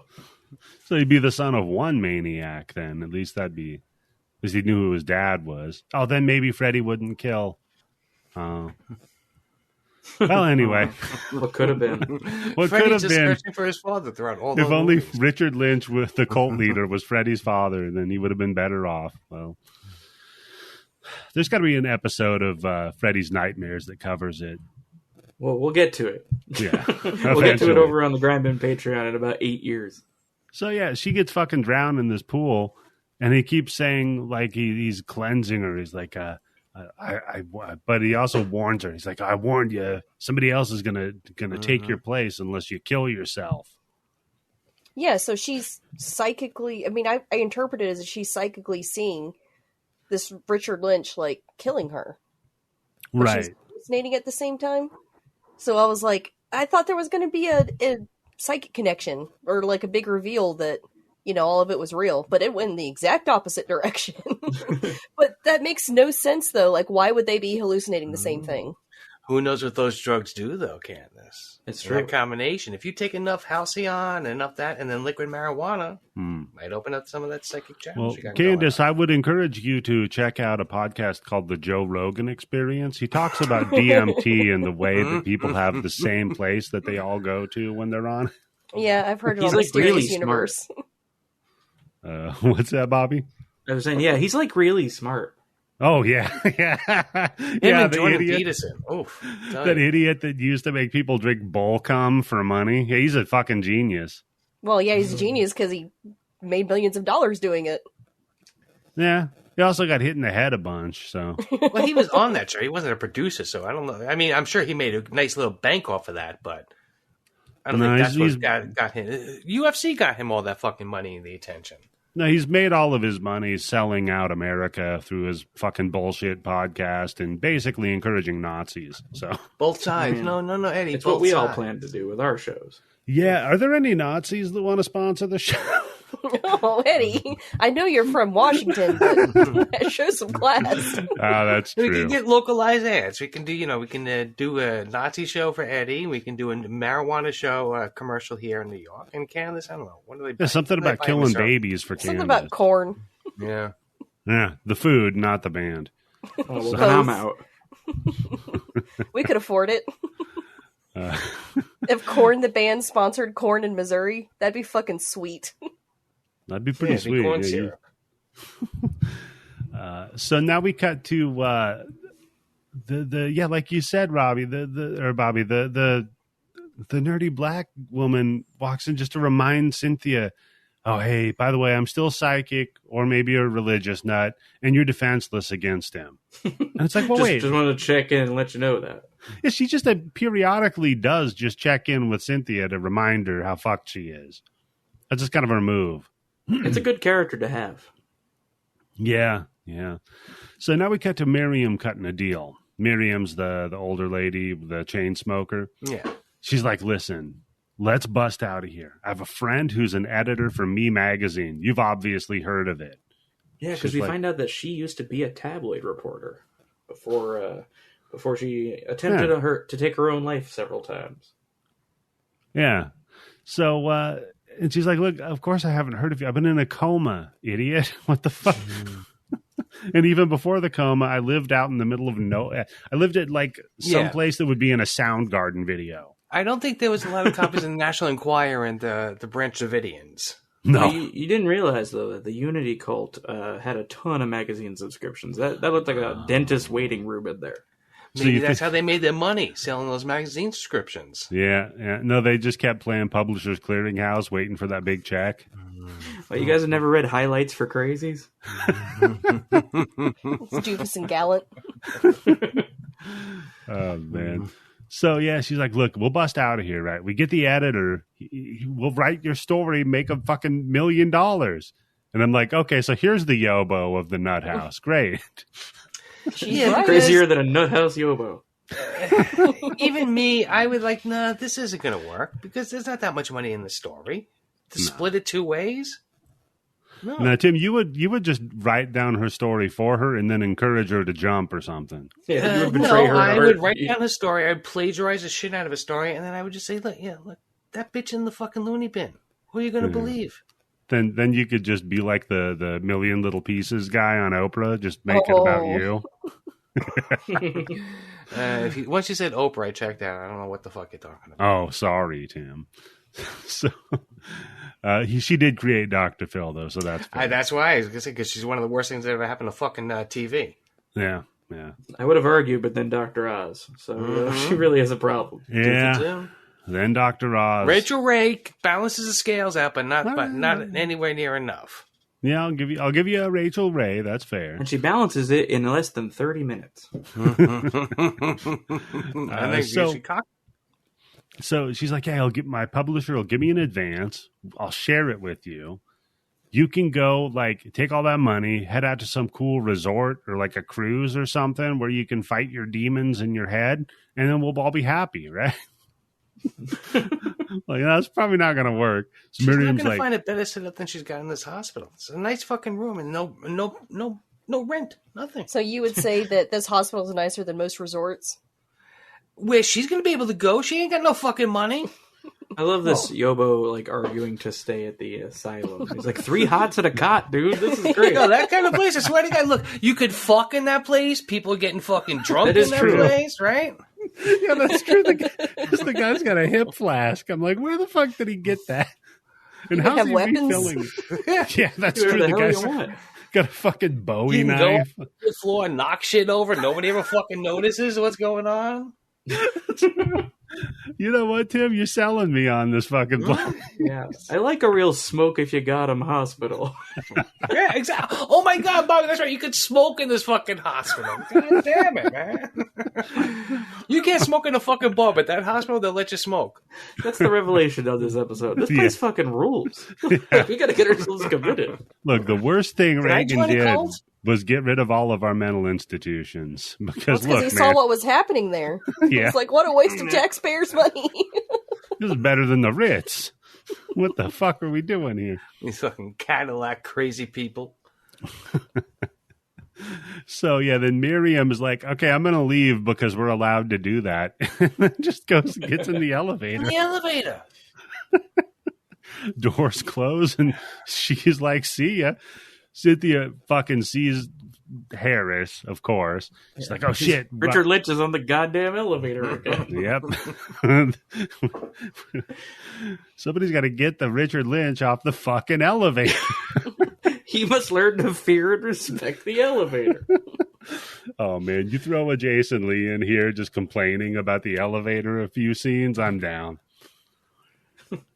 So, yeah, doors close. Cynthia rushes down the stairs to rescue her. But it's too late because you cut to Miriam running full speed off the top shooting star press from the 6th fucking floor, dude. Just boom. And just if anyone who isn't familiar with my yucks on my show, I love a dummy drop. Oh God, Bobby! Oh my God. This is a fantastic dumb. It's up there with the wang wang on the umbrella on the staircase. He just needed a cigarette. Oh my God! No, the staircase wasn't a dummy. Oh, that's right. It wasn't. I forgot. They couldn't afford a dummy small enough. He just threw wang wang. But yeah, this is a fantastic dummy work. You get the face impact on the pavement. Oh, so good. And it's like Gallagher hit the sledge-o-matic, man. You just they just filled a dummy head full of strawberry jelly and dropped it off the roof. Yeah. So the tabloid writer is the newest thing to hit the streets. So all the press shows up to grill the doctor about having all these fucking suicides taking place. They're like, dude, 2 in like a week. The doctor's like, a bit much. Oh, this upscale place. I'm telling you, this ain't your fucking Creedmoor. Yeah, I mean, it's certainly a step up from Arkham. I'll give you that. but look, man, you want to make an omelet, you're going to crack a couple of eggs. So Cynthia, she's talking to melted cult leader's face, and he's all like, listen, I got this undying love and this shared pain with you. And I'm like, what the fuck? What are we doing here with this guy? Well, here's a question. I just thought, what's this guy selling? Why do you think that they switch back and forth between showing him with his regular face and then showing him with the fucking pizza face? Oh, money. Yeah. Okay. Yeah. It would all be pizza face, but that would cost a lot. Yeah. I mean, come on. You could have gotten all those things done in 2 days. At most, right? Tim, they had to license Sweet Child of Mine, Tim. They couldn't afford. Oh man, when that fucking needle dropped, holy fuck! Because that wasn't like Welcome to the Jungle days for Guns N' Roses. That's Sweet Child of Mine days for Guns N' Roses. Yeah. Yeah, so they could only afford one day of Pizza Face. Tim. They made the choice. It was slash or gash. They had to pick one. Slash or burn. What do you want? Oh man. So yeah, she's just talking to cult leader dude about their shared pain, and I guess he's like, "Listen, here's what you got to do. All right, you got to kill yourself. Okay." Look, I really need this favor. It's just an internet troll. Come on, love child. Yeah. Listen, Sweet Child of Mine, I need you to kill yourself for me, love child. The love child. I don't need this guy. I do not need him saying love child to her over and over again. Like, it's a bit much. I think it would be even creepier if she called him daddy. Yeah, don't say that word anymore, Candice. I think I've told you that before. No, she called him father, right? Yeah. Well, I think that's like a cult leader thing, though. They always call him father. And then they fuck him. Well, not. I thought you said calling somebody daddy is a cult leader. I'm like, no, that's maybe your If cult. I was a cult leader, that's what I would make everybody call me. Oh, you daddy. Yeah. I could see that. You're like, that doesn't make any sense. If they're going to call you daddy, they're in for a pound. So that's no way to talk to your daddy. He's like, listen, do it or I'm going to take down another person. And apropos of that. She's being selfish at this point, isn't she? Yeah. It's selfish honestly, to not he's commit right. suicide. Well, I mean, at this point, she's got proof. She's got 2 people fucking dead on her fucking time, right? Wasn't that the MASH theme song, Suicide is Selfless? So, Tim, you're saying in her situation of the philosophical train dilemma, she should jump on the tracks and try to derail it? She should try to derail this crazy train, yes. The little stick figure person just goes over it, lays down with the other people. Exactly. He's like, you know what? We're all fucked anyway because of global warming. You guys have the right idea. Global warming wasn't a thing. Hey, by the way, Tim, if instead of Sweet Child of Mine, they went with Crazy Train, I'm on board. Oh, man, if this movie's really meant all aboard! Yeah. I'm getting on board. You're right, sir. Excellent. Or get that song Fire. Da, da, da, da. I'll take you to learn, right? That's got to be cheaper than Sweet Child of Mine at that point. We almost also accepted Love Trade. We almost got Tim Yobo karaoke there for a minute. Yeah, I was getting excited for a second there. No, wait until a certain podcast does Tommy with me, and I promise to sing almost all the way through the entire podcast. Wait, who has a mustache in Tommy? Pete Townsend has a mustache and beard in that. There we go. Yeah. Right, but Eddie, Clapton is in there with the mustache can you add the backing music a when white Yobo supremacist starts singing? attitude? No, I can't. I try. You know what? I tried to add that rap song for the Wang Wang rap at the end of the last one. Fucking Libsyn gets back to me. They're like, listen, there's like DMCA shit because I guess like I sampled some stuff. I'm like, God damn it! And you're like, DMX is dead. What are you talking about? Yeah, DMX died. What do you? I don't remember Run DMC doing anything with it. Run DMC featuring Wang Wang would have rocked, dude. I love that. I would have been down. Yeah. They just carry him all the time. No, I want to see Wang Wang on a turntable and they're scratching the record with him, spinning him back and forth. Walk very slowly because of how small your legs are this way. Wang this way. Oh, walk this wang. Oh, there we go. Walk this way. We've done it, ladies and gentlemen. We've done it. We threaded that needle that nobody wanted threaded. Oh, shit, that's right. And then just give me a little kiss when he fucking sexually assaults a woman in the bed. Yeah. Oh, yeah. Perfect video. So the couple of horny old people whiz by your room. Yeah. And we see cult leaders getting in there for I don't know, they're going to go pull little finger cuffs on grandma. So spit roaster. Yeah, she's going to go get spit roasted in the turbine room. No, so they go. That was my favorite Run DMC song. Wasn't that 2 Live Crew? Oh wait, that's right. Yeah. Yeah. I think that was the one that got them censored. Spit roasting Granny in Freddy's boiler room. That was the Freddy rap? Spit roasting in the boiler room. There you go. So, yeah, because they head down to Freddy's fucking boiler room. We're the dream. What? No, we're not. Sorry. Oh, man. And there's so many nice places to go and fuck in this hospital, and they pick this is... Well, and then they get take it up the extra notches. Open up this fucking cage and go inside next to this fucking turbine. Okay, it sounded pretty cool, man. But looking at like this woman's kinks, she's like, "Ooh, yeah, we have to be bad so I can feel bad about myself tomorrow." Yeah, she probably wants it to be as dirty as possible. Yeah. Like she specifies that that's sexually the reason she's and physically. With this guy. And I'm like, she's not into this. it. Might be my favorite woman in this whole movie right now. She's got whatever. Tim's like, I'm a total slob. I can make this happen. And she's got whatever kink Candice's husband has. So they go down. Damn. I gotta get you once every episode, Candice. And the music too keeps like just wading into that Nightmare on Elm Street water. Yeah, it really does. Like just enough to get ahead of the copyright lawyers. Yeah, they're just vanilla icing it. No, I said 1 for Freddy's at the door. I mean, Harris is at the door. Yeah, see, it's not the same. It's not the same. It's one at the back door. So they go down into this grungy boiler room to fuck, and the guy whips out his crazy flask of whiskey. And he's like, look, I got to get real fucked up if I'm going to bang you out down here with like infant skulls in the fucking furnace.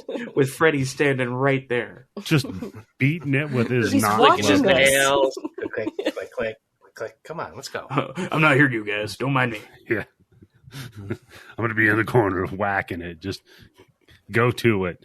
So they go back, have a couple of shots, and then they go back to a wall.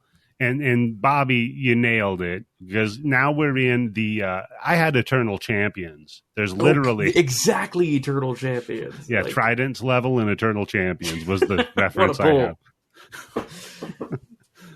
have. Because there's just a giant turbine behind them. And I'm like, wait a second, hold on here.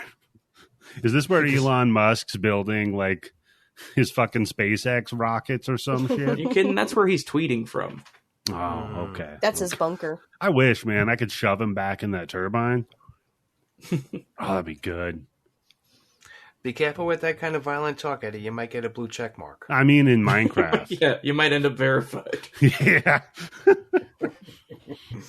Oh, man. I saw somebody was working on a script that would you'd log into your Twitter account, and it would go through and block everybody who's got the blue check mark. So you just don't see their tweets anymore. There's a hashtag about that, yeah. But I think, take it for what it's worth, because it was on Twitter, and I'm a little bit drunk and high right now.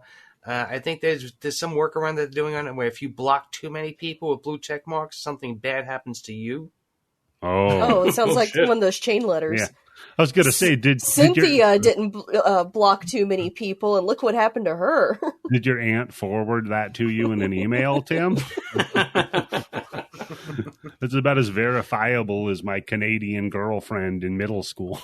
Hey, it was on Twitter, and they had a blue check mark next to the name, and it was the New York Times, so it must be true. Right? Yeah, it said it was at the New York ass Post. So, I don't remember them having ass in the title, but I guess times are changing. So, no, they go in there, and then all of a sudden the lights just go out. Bzzz. Real bad problem with that at a hospital. If your power just goes out with no warning. Usually because you have people on the cool Big Lebowski dude machines in there. Yeah, the iron lungs, the people who are incubated. Yeah, they might need intubated, electricity. not incubated. Or incubated. This could be just a mental hospital. Yeah, babies that are being incubated, exactly. Yeah, we don't see any proof that this is like a regular hospital. There's like no ambulances pulling up an emergency. It looks like this, like a mental hospital, mental ward. I thought it was a mental ward attached to a hospital. It's just sort of a general hospital. Yeah, it's just kind of whatever you need for the scene, Tim. is what this hospital is. Well, there's certainly a lot of fucking guards running around with fucking guns on their hips. So yeah, what the?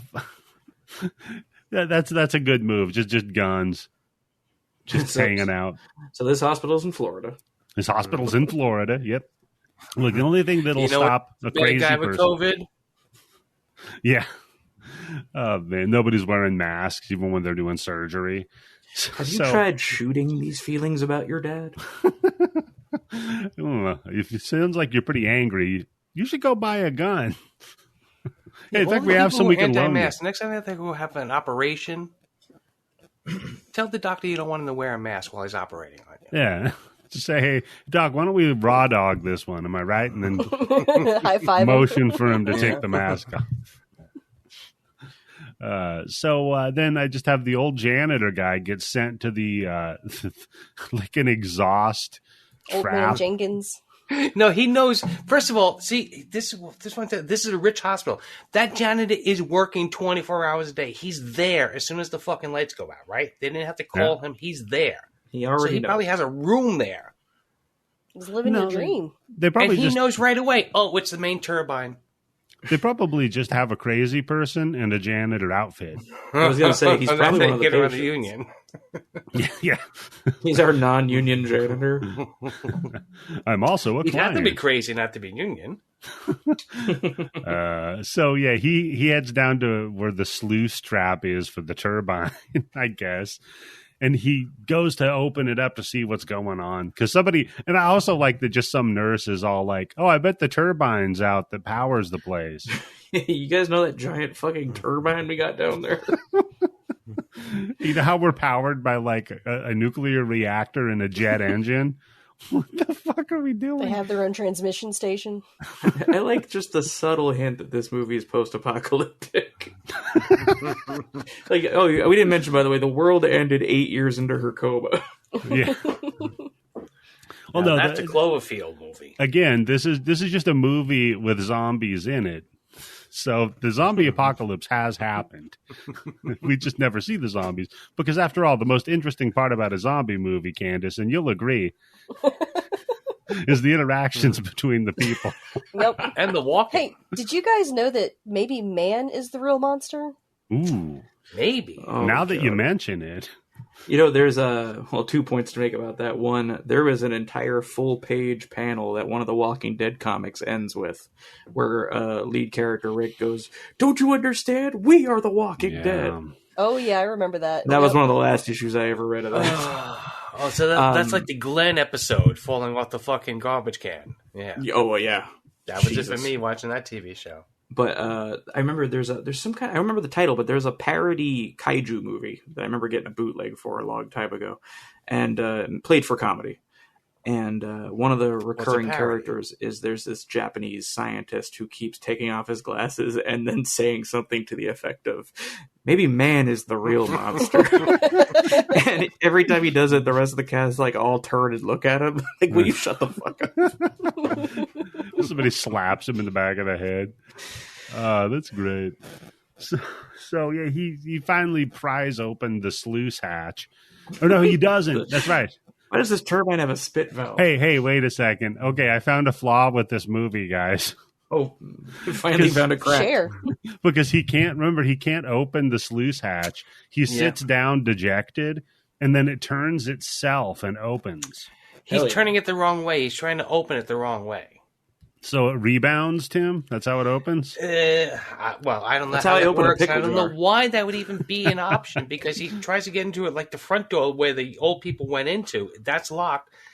And there's a trap door directly underneath the turbine for some reason? Because we'll find out that there's nothing supernatural happening here. It's 100% been Dr. Beresford, who we barely mentioned, right?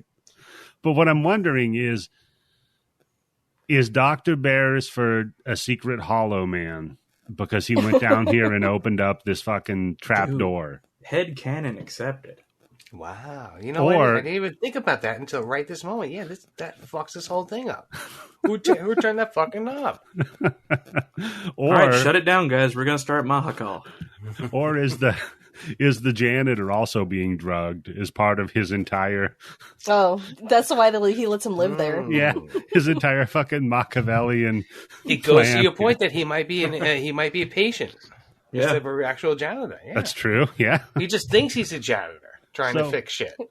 Just like blood in people chunks start falling down. It's pretty awesome. It's like pretty a full-on like Evil Dead style rain of blood, Yes. and then like a rubber hand.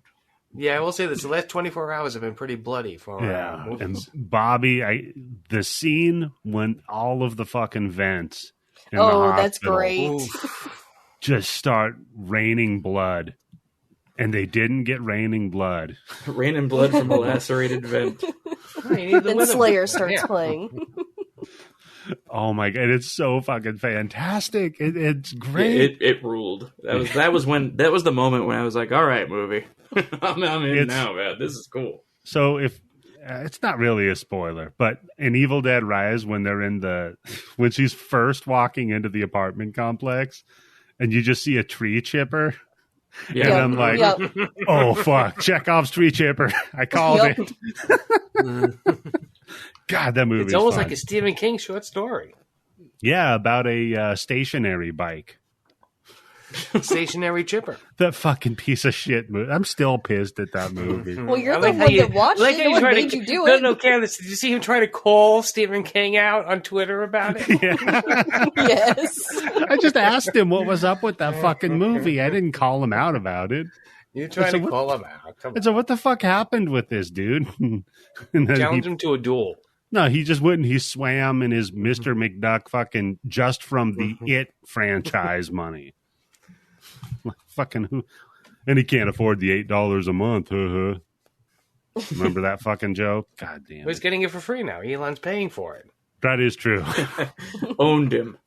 Yeah. Haha. Yeah, that's right. Oh, shit. No, I'm Maybe paying the $8. Yeah, he thinks that he owns Stephen King now because he's paying his $8 a month.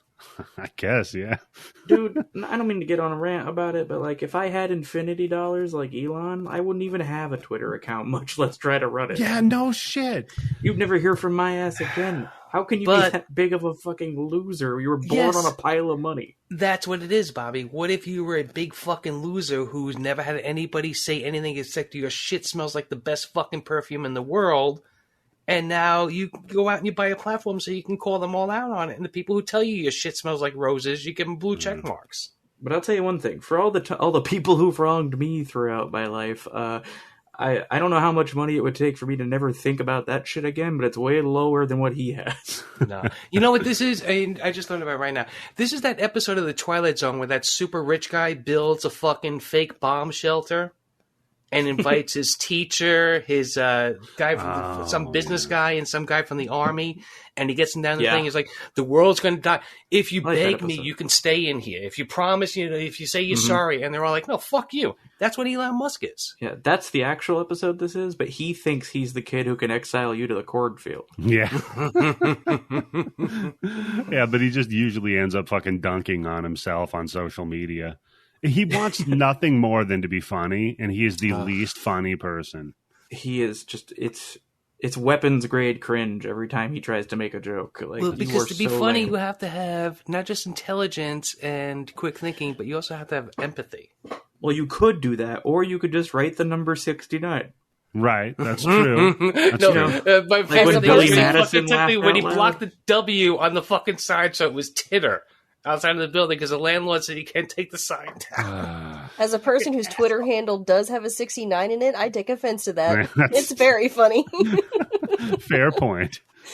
I can't believe you don't get any more DMs, Candice, with that fucking... No, my favorite was when he walked into the Twitter office with a sink. Oh, yeah. Because he's absolutely had to have some assistant go to Home Depot to buy a fucking sink. Yeah. What a piece of shit. What an idiot. Oh, let that sink in. I like to beat him over the head with that sink in Minecraft. So we can't do it for real, you know. No, in WWE 2K23, I'm gonna beat him with a sink. I'll make him a playable character. You know what? I should do that. Is that a threat of violence if I make Elon Musk a character and beat the piss out of him? Can you play that game wrestling online, Eddie? Can you go online and play other people and just stand Stream there? it. And just let other people wail on you? No, Tim, Candice's idea. Just stream it. Yeah, because Twitch is owned by Amazon, so... Yeah, they're not going to give a fuck. If it was like Bezos, they might be mad. Now, he makes so much money, he doesn't care. See, he gets it. Yeah. I'll never compliment Jeff Bezos other than this moment, as he is rich enough to not give a fuck about stuff like that. Exactly. Which, I mean, that's better. It's not saying much, but it's better. He's doing rich guy right, at least, in that sense. Bobby's exactly right. To be the richest man in the fucking world or in the top 5 and to spend all this time on Twitter. Trolling people going and getting into Twitter. Whining, calling. Go to a fucking island with a super bottle. You don't have to do this. Yeah. Anyway. Loser. Anyhow. So we're watching a movie. Yeah, we're better than him. Yeah, that's right. Fuck you. We're better than him. But if he wants to sponsor the podcast. So yeah, dude, that's... Well, if he sponsors the podcast, can I join you guys full time? Just delivering mail. If he, look, if he wants to prove that he's not just, on one side of the fence all the time, he could sponsor this podcast, and that would give him a lot of street cred. And I would actually think that he'd be funny on the show. I get it, Bobby. Those yellow pages get heavy, so they do. I understand, man. So then we go back to group therapy where Ralph's having a fucking meltdown, right? So, this doesn't make any sense. What the hell happened? He's got the script in his hand. Yeah. None of this adds up. Who opened the hatch? It doesn't. Why is there a turbine? Yeah, why is there a turbine? 15 minutes on the turbine. Actually, that's a pretty great idea. If you were doing a story about people at an institution, one of the characters is reading the script to this movie. Just breaks the fourth wall. He's just a dude who does not exist in this universe who's stuck here reading the script. This doesn't make any fucking sense at all. They're giving him pills and shit. Okay, sir, back to your room. Wait, no, sir. The crazy people? We're gonna drug you, so this makes more sense. By the way, viewers at home, if you want to drug yourself, so this makes more sense, play along. Oh man, so he freaks the fuck out, and then the psychic broad, she does this whole it's you don't understand. This is all what he's doing to you, right? It's what he did. This was done by a person. This wasn't just an act of nature or whatever. So Ralph's like, yeah, you're crazier than me. I'm going to leave. So Ralph storms off and stigmatas himself. And I thought that was impressive. Oh, yeah, that's when I was like, where the fuck did he get that giant knife? Why does he have that giant knife? Well, you don't remember when Crocodile Dundee was one of the inmates? Oh, yeah. They traded him pack cigarettes. It was Doc Dundee in there. He was fucking supervising therapy sessions. They pan over to just Paul Hogan in a leather vest. They're like, you're not even from Australia. Get Yahoo Serious in here. He'll set you straight. He thinks he's Einstein, though. So he's one of those guys. Don't drink the beer he invented. It's just pee. So, yeah, he stigmata. He just takes this giant knife and then just stabs it through his palm. And if you've ever wanted to see Dean Cameron just stab himself through the hand like we all do, this is the movie. After watching Rockula, yeah, you would. Honestly, who among us wouldn't want to watch that? Yeah, none of us are above that. So I guess he just had to, blow off some steam. Then one of the cops that's just there, he comes in. He's like, "Hey, what's this? What's all the noise in here?" And Ralph's like, it's nothing. I didn't cut my hand or anything. Hey, can I buy you a cup of coffee? That's pretty good. There's a coffee fucking machine in these people's rooms. Come on. He has a little coffee pot. Hey,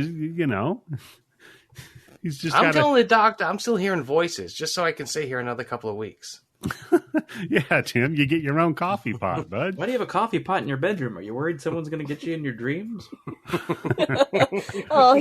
Tim accidentally checks into the wrong one. He's in the Dream Warriors Hospital. Damn it. Oh, well. And he just found out he was adopted. He was originally from Elm Street. Oh, man, Tim's going to the quiet room. Oh, shit. So, yeah, he KOs the cop with a coffee pot. It's a pretty good gag. I'll give him that. And he's like, "Can I get you a cup of coffee?" And he pours him a little cup, and then he smashes him upside the head with it and goes, "Cream and sugar."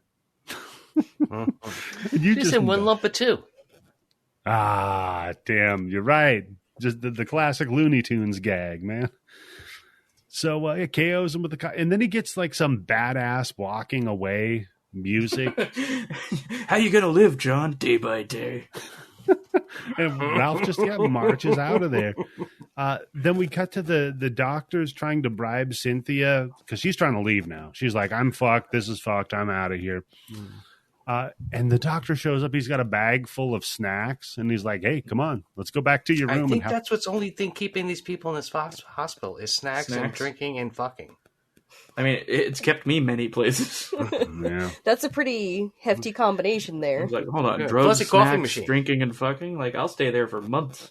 Well, when we find out that she's on liquid THC, the snacks make sense, right? Liquid Schwartz. Yeah, it's like, look, man, I brought in the munchies. Why don't me, the doctor, and you, the patient, go chill out alone in your room? Have a nice sleepover. Have a sleepover. Pretty cool, man. And I didn't know this was going to be a meet cute for them. I don't know. I think this doctor's not very good at his job. I think he needs to retake the test about relationships, proper relationships with your patients. Yeah, what a quack. That's going to be on the blood bank fucking bingo or the Bloody Bits bingo card. True. Not good at your job. Wildly unqualified. He's just trying to fuck her. Like, and later on, his patient. Yeah, and later on, he even just like it straight up admits it. You know, he's like, "Oh, I got feelings for you." Yeah, he loves her. How? The psychiatrist can't stop catching feels. I mean, I know they had 13 years of her in a coma to get to know each other, but oh no, is this spooky? His name isn't Dr. Buck, is it? Oh, God damn. Like, listen, we've had a sexual relationship for 13 years, but I feel like I don't know you. She's like, wait, what? We've had many children. Yeah. That's right. You're the mother to our children. He has 3 of them. Yeah, when you were nightmaring about those kids being incinerated in that abandoned building, that was me winging them in the turbine. That burning feeling was just VD. Gotta feed the machine. Yeah. So you are caught up with Miriam. You have had a couple of yeast infections. I don't know about divorces. Oh, shit, that's right. He did introduce it to the 80s. I guess this kind of counts as the condo. Oh, man. I hope they don't put that in that 80s show that they're doing. Oh, no, they already did that. Infection? They're doing that 90s show now. God damn it, 90s. I'm older. That's right. Yeah, they did the 80s one and everyone hated it. So they're just pretending it was successful. Yeah, who was in that? Who was in the 80s show? Somebody was in that. Wasn't the original, like, the husband and wife was in the 80s in the 90s right? show, they were. I know they that. They were in the 90s? Oh, shit. How did they fuck up the 80s shows? Everything is fucking 80s. Glenn right? Howerton. He was in it. That's right. From Always Sunny. Dennis. Wow. God, I got to go back and see that. I got to throw that on the blood bank. Put it on the blood bank, yeah. Fucking ridiculous. Anyhow, so he goes to try to fuck her in her room with like popcorn, like bribes of treats, you know? Like how you motivate a dog. So I'm like, what the? He's just throwing the popcorn up in the air. Yeah, he's throwing it up in the air, all playful. Like, look, we're gonna have a good time. Forget the fact that, like, what is it now? 4 people have killed themselves, and it just rained blood. Yeah, you're fine. We're all fine. Yeah, because again, she says, "I want to leave." He's like, "No, this is the safest place to be." I'm like, "What the fuck are you talking?" Why? Yeah, any house where it rains blood indoors is not the safest place to be. Just that was because of the turbine, right? It's a rule of blood, you know. Yeah, that's a good point, Tim. So that had to have been. That couldn't have been supernatural, even though the hatch opening was. I mean, I'm sure that, Candice, you worked in a mental hospital. I'm sure that the doctors who work there, they might not be operating on people, but they're aware of how much volume of blood is in the average human person, that even if 2 people got killed in the turbine, that doesn't create a blood spray throughout all the fucking vents in the hospital, right? I would assume Are you sure? Yeah, Tim, I don't want to. Sure I don't want to do that. check your math here, real quick, buddy. Well, please don't check my math on anything. Yeah, because I mean, I remember if we're talking about like the 100 grams being divided. I knew you were going to bring it back. I'm just saying it's confusing when you look at the package and it says 100 milligrams. Look, and man, then I in like small the print it quarter says 10 pieces. Tim, it's all right, buddy. We're going to get through it, I promise you. Tim's math is sus. Yeah. So fucking then Ralph goes walking by over to check on her. And he's like, hey, just wanted to pop in real quick and tell you everything's okay. She's like, oh, yeah? He's like, yeah. And he just smears a big old fistful of blood on her door frame. He's like, I'm going to go. I got a karaoke thing or something. I don't know. Leaves. She's like, wait a minute. There's a bunch of blood on the door frame. I'm going to follow him because I bet there's something good. Probably something gold. good down that way. Yeah, probably something fun, you know? A crazy guy with bloody hands that just checked on me for no reason. I'm going to follow him. Guy walked in with blood on his hands, reassured me that everything's fine. Yeah. Apropos of nothing. This would be like Well, so far at this point, she doesn't have to worry about anything because everybody else around her is dying, not her. She's not in any real danger. Yeah, this would be like the guy in Jason Takes Manhattan when Jason finally gets to New York and the guy on the street's like, hell, man, that's a cool mask. If Jason leaves and he's like, yeah, I'm going to follow that guy. I want to see what he's up to. It's a good move. Looks like he has fun. Yeah, he looks like a party. No, so fucking he goes and lures her, I guess, into the record department under the elevator too, by the way. Mm-hmm. Then gets down there, breaks the elevator control panel like a fucking control panel in Dead Island. Yeah, this is our second movie ripoff. This is a 2-for-1, right? There's a few things it's ripping off for sure. I mean, you've got this would be the ripoff of Wreck-It Ralph. Shut up, Tim. That was a red ink one. I have that written. I'm looking at it right now. Looking at it in my notes right now. Wreck-It Ralph, and it's circled. Well, folks, that's the Bloody Bits Horror Show for this week. Good night, everybody. With Tim. If anybody wants to be my new co-host, Candice, I'm surprised you outlasted him. You said permanent. Yeah. Unless you're going to scrub all those episodes. I just got to scrub one, Tim. Just one. No, so... Yeah, he just starts fucking just knocking shit over.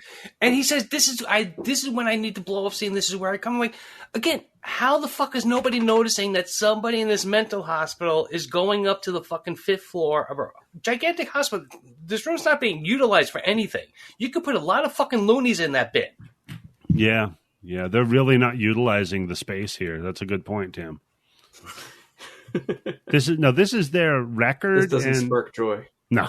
The feng shui is all fucked up in it, too. So, yeah, Ralph, he opens up a box of scalpels, and he decides they bring him joy, so he keeps them. Keep that in the record room on S for scalpels, right? File under S for scalpels. Yeah, Tim. And then he starts talking about, he's like, hey, now that I've got all these crazy, probably used, dirty scalpels, let's start talking about unity. And I'm like, oh boy. U-N-I-T-Y. And then he just starts. And Queen Latifah walks in. Then he just starts carving unity into his arms. And he goes to get her. And just then, the doors behind her swing open. And remember the cop from, like, the beginning of the movie? The one that really wants to kill her? Yeah, he's still here. Angry movie cop. Angry movie cop that we spent 15 minutes trying to figure out what he was in. Because you see him coming out of a room, and he's putting his jacket on. Oh, do you think he was, eating his vegetables, if you know what I mean? Oh, Candice. Or maybe he's not a cop anymore. After 13 years, the whole thing drove him crazy. Maybe he's in there wetting his beak. Yeah, exactly. He's wetting something. Wait, is he police officer Buck? No, I like the idea that he's been like haunted by this, like a Danny Glover from Saw. Or Candice, you might remember him as being. He kind of does look like Danny Glover from Saw a little bit, right? A little bit. He's got that haggard detective thing going on. So that makes sense. But yeah, so he pops in there, and they're holding the gun on old Ralph, and they're like, Ralph, dude, don't do what you're thinking of doing. Mm-hmm. He's like, you should please. We're going to give you every chance you can to put down all those scalpels. Yeah, and then Ralph is all like, "Hey, you're right, man. I should chill out. Like, after all, this is madness that's going on here." And he just carves himself, just 2 scalpels in and rips straight up. Pretty again, doing some seppuku. All these special effects in this movie are damn good. Yeah, really well done. Yeah. Well, as the lady that did the special effects on The Cell, Tim. Well, yeah, but still, it's a ripoff of Nightmare on Elm Street. They could have gone an easier route and saved a little bit of money on this stupid shit like that, right? True.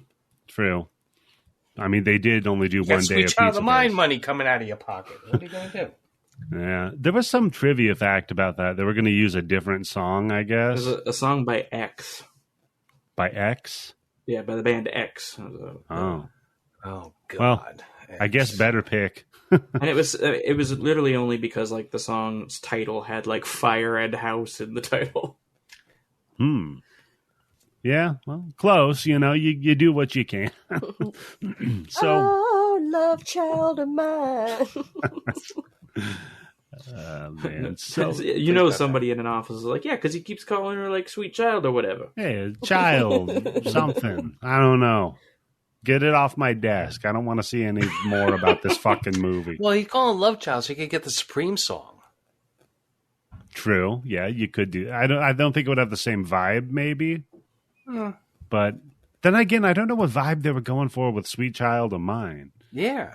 No idea. Because it didn't really match the mood, if I'm being honest. I'm like, I'm walking that movie all pumped, like, yeah, let's go. Wait a second. What? Yeah, I was pretty confused by it, too. When that song came on, I thought to myself, well, where do we go now? Where do we go? God damn it. Where do we go now? Man, we're geniuses. Yeah. See, Elon, you should sponsor the show. So back upstairs, they're like, all right, we're going to drug this bitch because this is just too much. Second favorite line from the movie. Yeah. They're like, can we put her back into a coma? Everything was working out. I don't think she was done yet. Oh, that'd be the best. So, yeah, the Still doctor, raw in the middle. The doctor asshole, who's the killer, we find out. He orders her into isolation. Right? And then Alex is like, look, man, you shouldn't put her into isolation. You just want to see your theory played out and you want to kill her. And I'm like, what theory? No, this is the best move that the doctor could have done. He should have done this 4 fucking murders ago. Put these people in isolation so nothing could happen to them.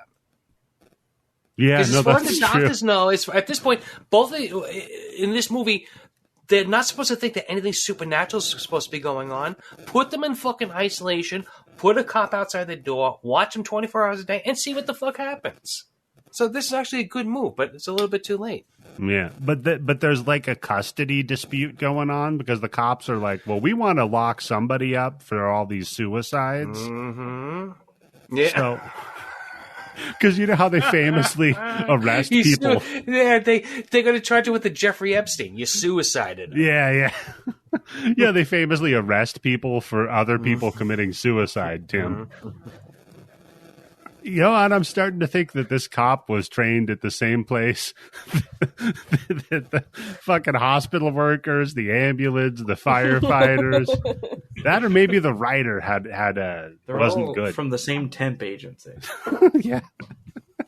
Because then the doctor's like, wait a minute, cop, if I let you arrest her, will she be safe? And the cop's like, yeah, totally. And you can do put her in that. isolation. Yeah. It's so safe you wouldn't believe it. Yeah, and you can totally do that because you have power of attorney over her for some reason. Well, he's a doctor, right? And no, hold on. Candice, here's where your expertise comes in. Uh-huh. He's her doctor, right? Uh-huh. She doesn't have any known family or known relatives. Isn't she kind of like his? He kind of got to say what's going on with her? Yeah, because she's 7. I would say that if she needs a legal guardian, he could technically become her legal guardian, or at least over health matters. Okay, so Candice, you're saying that when there are 2 doctors who have conflicting opinions, one has seniority, but the other one really wants to fuck her. The one that wants to fuck her is the one that gets power of attorney. Get the one that wants to fuck her. He sounds safe. There you go. I mean, look, I saw how well he he has could a vested interest, right? I saw how well he could lay down a fuck in Reanimator. So she's in good hands. I'll put it that way. Although in Bride of Reanimator, it doesn't end well for his lover. Yeah. Well, let's just forget about that for now. Spoiler. So yeah, then the cop and the nurse just start walking her out to isolation, and she just starts hallucinating that she's going back to the... This is a great scene. This is a great fucking transition when they're walking her, right? It is, yeah. It looks great, man. It's her walking up to the cult house, you know. And then you see her just in the room. One of the nurses is looking at the screen, you know, the watch everybody in isolation screen that they have. And with sound, by the way, how the fuck do you get any work done listening to 7 crazy people all muttering to themselves? I ask that about people when they say they listen to our podcast at work, Tim. I imagine it's the same as hearing my kids talking. I just don't pay attention. It's white noise at this point. Yeah. Well, then what's the point of having the sound on? On your kids? Yeah. Where's the mute button on this little bag? Yeah. Maybe we can drug them. Oh, given that surgery where they can't bark like they do with dogs. Oh, Man. that's a good move. Damn, Candice. So yeah, the nurse just sees her on the screen and hears her talking to nobody because there's nobody on the screen. Remember that, right? Yeah. Then we cut to they go check in on her, and it's the doctor, I guess, is in there as Harris because we find out he's been drugging them, so he takes the place of Harris. But they also just let the weird psychic girl in to talk to her. Yeah. They're just like, hey, you know what? Why don't you come in and give her a little round of encouragement, doomsayer? Well, this looks like this is the only part of the hospital that's kind of like on lockdown or anything like that. The rest of it, people are coming and going in the fucking elevator. Imagine going to a hospital and getting into a fucking elevator and next to you is a fucking mental patient. Yeah. I believe there would be some upset people. I mean, I kind of feel that way every once in a while when I get in the elevator, just in general. The people that I'm with are fucking crazy, but you know. So the doctor gets fired, Alex, because he tried to undermine. Well, yeah, that's how. Yeah, that's how Doctor. He What the fuck is the doctor? The bad guy. He tried to here? adopt her. Oh yeah, yeah. Oh god. So what the fuck was the bad guy's name in this? Hold on here. It's Dr. B. Beresford. Beresford. That's not a name. No. I'll just say the judge from Ghostbusters, too. The judge from Ghostbusters. So the judge from Ghostbusters fires Alex. Alex goes Ralph outside, just like throwing all of his shit from his desk in his box. Awesome. And then he reaches into his pocket and he pulls out a red pill.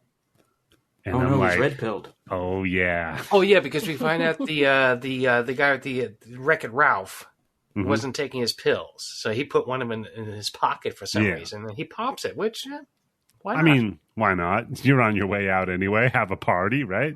You're getting ready to drive, right? Why not take some fucking psychotropics? I could not figure out why he actually did it.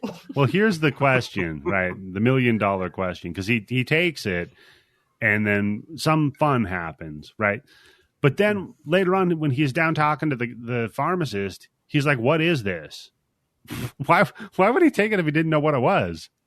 That's why I was like, "What? Why did he do that?" Well, no. Because at the time he thought it was supposed to be a tranquilizer because the red pills are supposed to be the tranks. And that's when the nurse says, "Oh, he didn't take his pill today." He's like, "Oh, he didn't take 2 tranquilizers." Oh, Bobby. So he's not calmed down because the Ralph guy's a fucking maniac, right? It's all his fucking manic energy. So he thought he was taking a tranquilizer, but then he's going to come to find out it wasn't that. So that's why when he goes to that doctor, he's like, "What is this?" Okay. Bobby, do you think we could market tranquilizers to red pill assholes? Oh, you know we could. Just knock them out?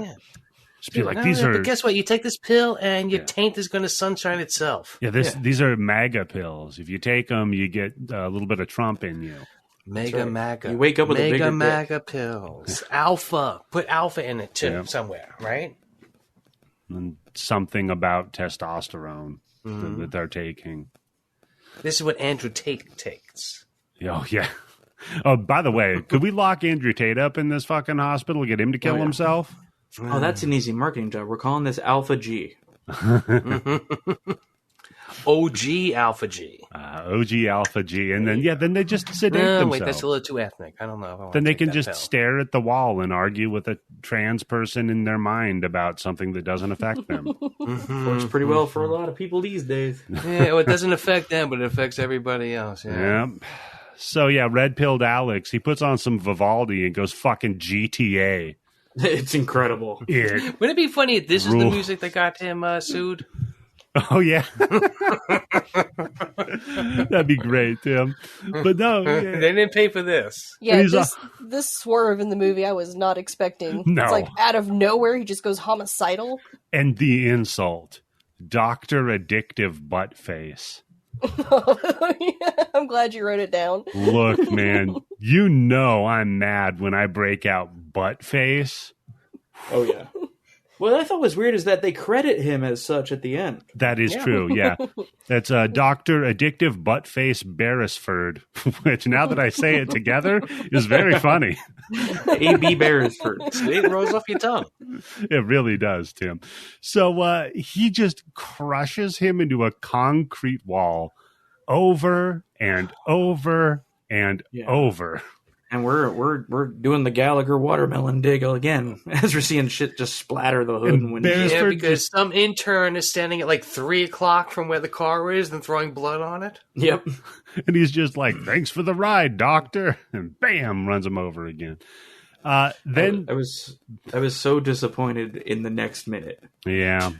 I was hoping that we were just making that turn. The car starts leaking. How great would that have been, right? If that's where this movie went? Yeah, exactly. I know. Oh, my God. It would have been so fun. But then the car starts leaking gas, and I guess just a magical wire falls out of the car and ignites it.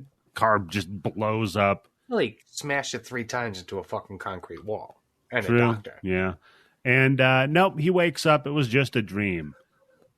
It was just a dream. It was all a dream. So it was one of those, that red pill, that was one of those pills that makes you pass out and have a crazy nightmare. I love those pills. Yeah. I think those are screamers, right? Yeah. I take those all the time. Yeah. No, just a dream. So he checks his pocket and you don't see the pill, but later you see him with the pill in his pocket. So I don't know how to quite follow that. I put it up there with the hatch that didn't open. Yeah, because when he goes down to talk to the creepy pharmacist Wally, Tim, he pulls the red pill out of his pocket and shows it to him. Oh, yeah, he does. So he both took the pill and didn't take the pill. He does. Maybe he's like open up. Well, that was pre-Tylenol days, right? So you could probably open up the capsule and just like pour the powder in your mouth. Oh, you think he did? Just to get that like super quick effect. You think right? he's rubbed it into his gums? Maybe he Tim? snorted it. Yeah. Could have. Maybe he's colon rolling, Tim. Maybe he stuffed it up his asshole. Fucking Tylenol poison that fucked it up for everybody. God damn it. We were all having so much fun pretending to run over our boss, Tim. They had to go put Tylenol in it. Fuck us up. Yeah. So now then we have Alex talking to Wally, the creepy pharmacist, right? I love having Wally in here. I wish he was doing the voice. I wish he was. If he was doing the Roger Rabbit voice. This is Charles Fleischer. This is the Roger Rabbit. Yep. And Wally from Demon Knight is Candice and I. Well, so that's his best role. lovingly recall of the incel postman. Oh, is that? Or if he was just like, I've heard of all this. This is Freddy. Worked at this other hospital, and this fucking bitch came in. She couldn't fucking sleep. And yeah, let me tell you. Dawkins starts coming in with their guitars. Like, no, get out. Oh, leave. Get out of here, Dawkins. Nobody asked for you again. Damn it, Dawkins. I told you to stay out of here. Oh, man. So we find out that Beresford's been drugging all of the patients with like meth and LSD. Everything that would make their condition worse. Yeah, it was basically, we have this whole, like, he lists it all off, and they've been giving each patient the exact thing they shouldn't be taking. Yeah. And Alex is like, oh, son of a bitch. He was trying Wait, he was giving that guy Viagra? Yeah. Like, what's this blue pill I keep taking? What was the promo code for that blue pill? pill? Which one should I take? Oh, maybe that's why he was rushing to get his pills, remember? And he's like, me at feeding time. Oh, man. So, yeah, and he just... I do love that Wally pockets the vial of THC, too, on the way out. Look, the other guy broke the fucking cabinet, so he did not break the law, right? Yep. And I just wrote down, this is a Yobo move. Because he's just going to be like, yeah, Alex stole a vial of THC and then ran off. Like I said, my fingerprints aren't on the fucking broken glass, so... Yeah.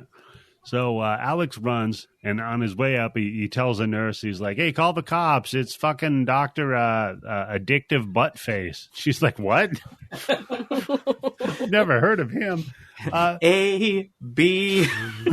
So she picks up the phone, and she's all like, give me the police, stat. And I'm like, yes, somebody said stat. What the fuck does that mean? Stat. You can't say stat in that situation. Try it. Who is she talking to? She can't dial an outside line. You can't dial 911 from a fucking inside line. Right? You have to dial what? 9 and then 911? I knew this was going to drive you insane, too. I knew it. So Alex hits the fire alarm. On the way out, he runs into Cynthia. He's like, hey, man. Look, I got to tell you what's going on here. The doctor, he's the bad guy. He's been doping everybody up. She's like, no, man, it's not. It wasn't the doctor. It's fucking Harris. It's the cult leader. See, he's real, and oh shit, he's behind you. Yeah, she is high off her tits. Yeah, yep. And this is what he tells her. He loves her too. Alex is like, look, I love you. Tender moment. Let's get out of here. She's like, okay. I'll pretend to love you. Get me out of here, then we'll talk. We've all been there. Yeah. Plausible deniability. Yes. So, Beresford comes up, KOs Alex from behind with what the fuck, like a crutch? Yeah, what was that? I don't even know. Knocks him out. It's a shillelagh. Shillelagh, yeah. Takes his shillelagh, KOs his ass, and takes old Cynthia out of there. So, Alex wakes up, right? He walks through a hall where they just got a bunch of extras, and they said, okay, act crazy. And just everyone's Daffy Ducking. Yeah, I love this. There's a fire alarm, and then just as soon as the fire alarm goes off, automatically all the fucking nut hatches open up. Yes, I have that note too. Yeah. I like that. That's not how it works. Now you're a roasted nut. Yeah. All right. So your move, Tim, is just leave them in their cell. No, but you gotta have something a little bit more orderly than all the fucking doors open up at the same goddamn time, right? Well, what do you do? Because on one hand, I mean, it worked in Cabin in the Woods. It's true. There you go. See, on one hand, there might be a fire, but on the other hand, it was just sprinkling blood, so that could put the fire out. Maybe I don't know. True, yeah. I guess it was a later Slayer. You don't burn, but get hepatitis. Yeah.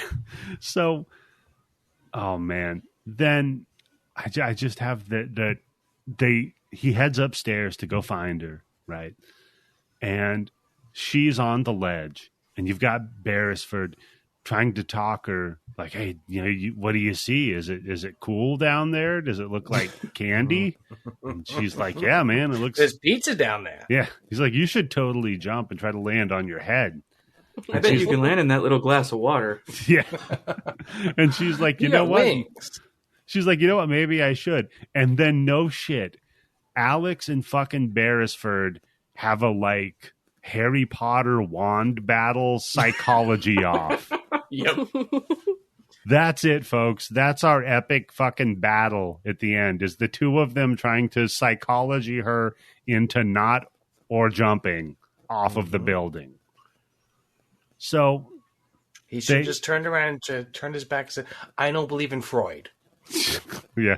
You know what, Beresford? I don't believe in you. Oh, no, wait, that's Freddy. Fuck. And he goes, Fuck. no! Turns into like sparkles. Turns into wishes. Oh, man. Then she lands on a car that looks like Freddy under there. That'd be great.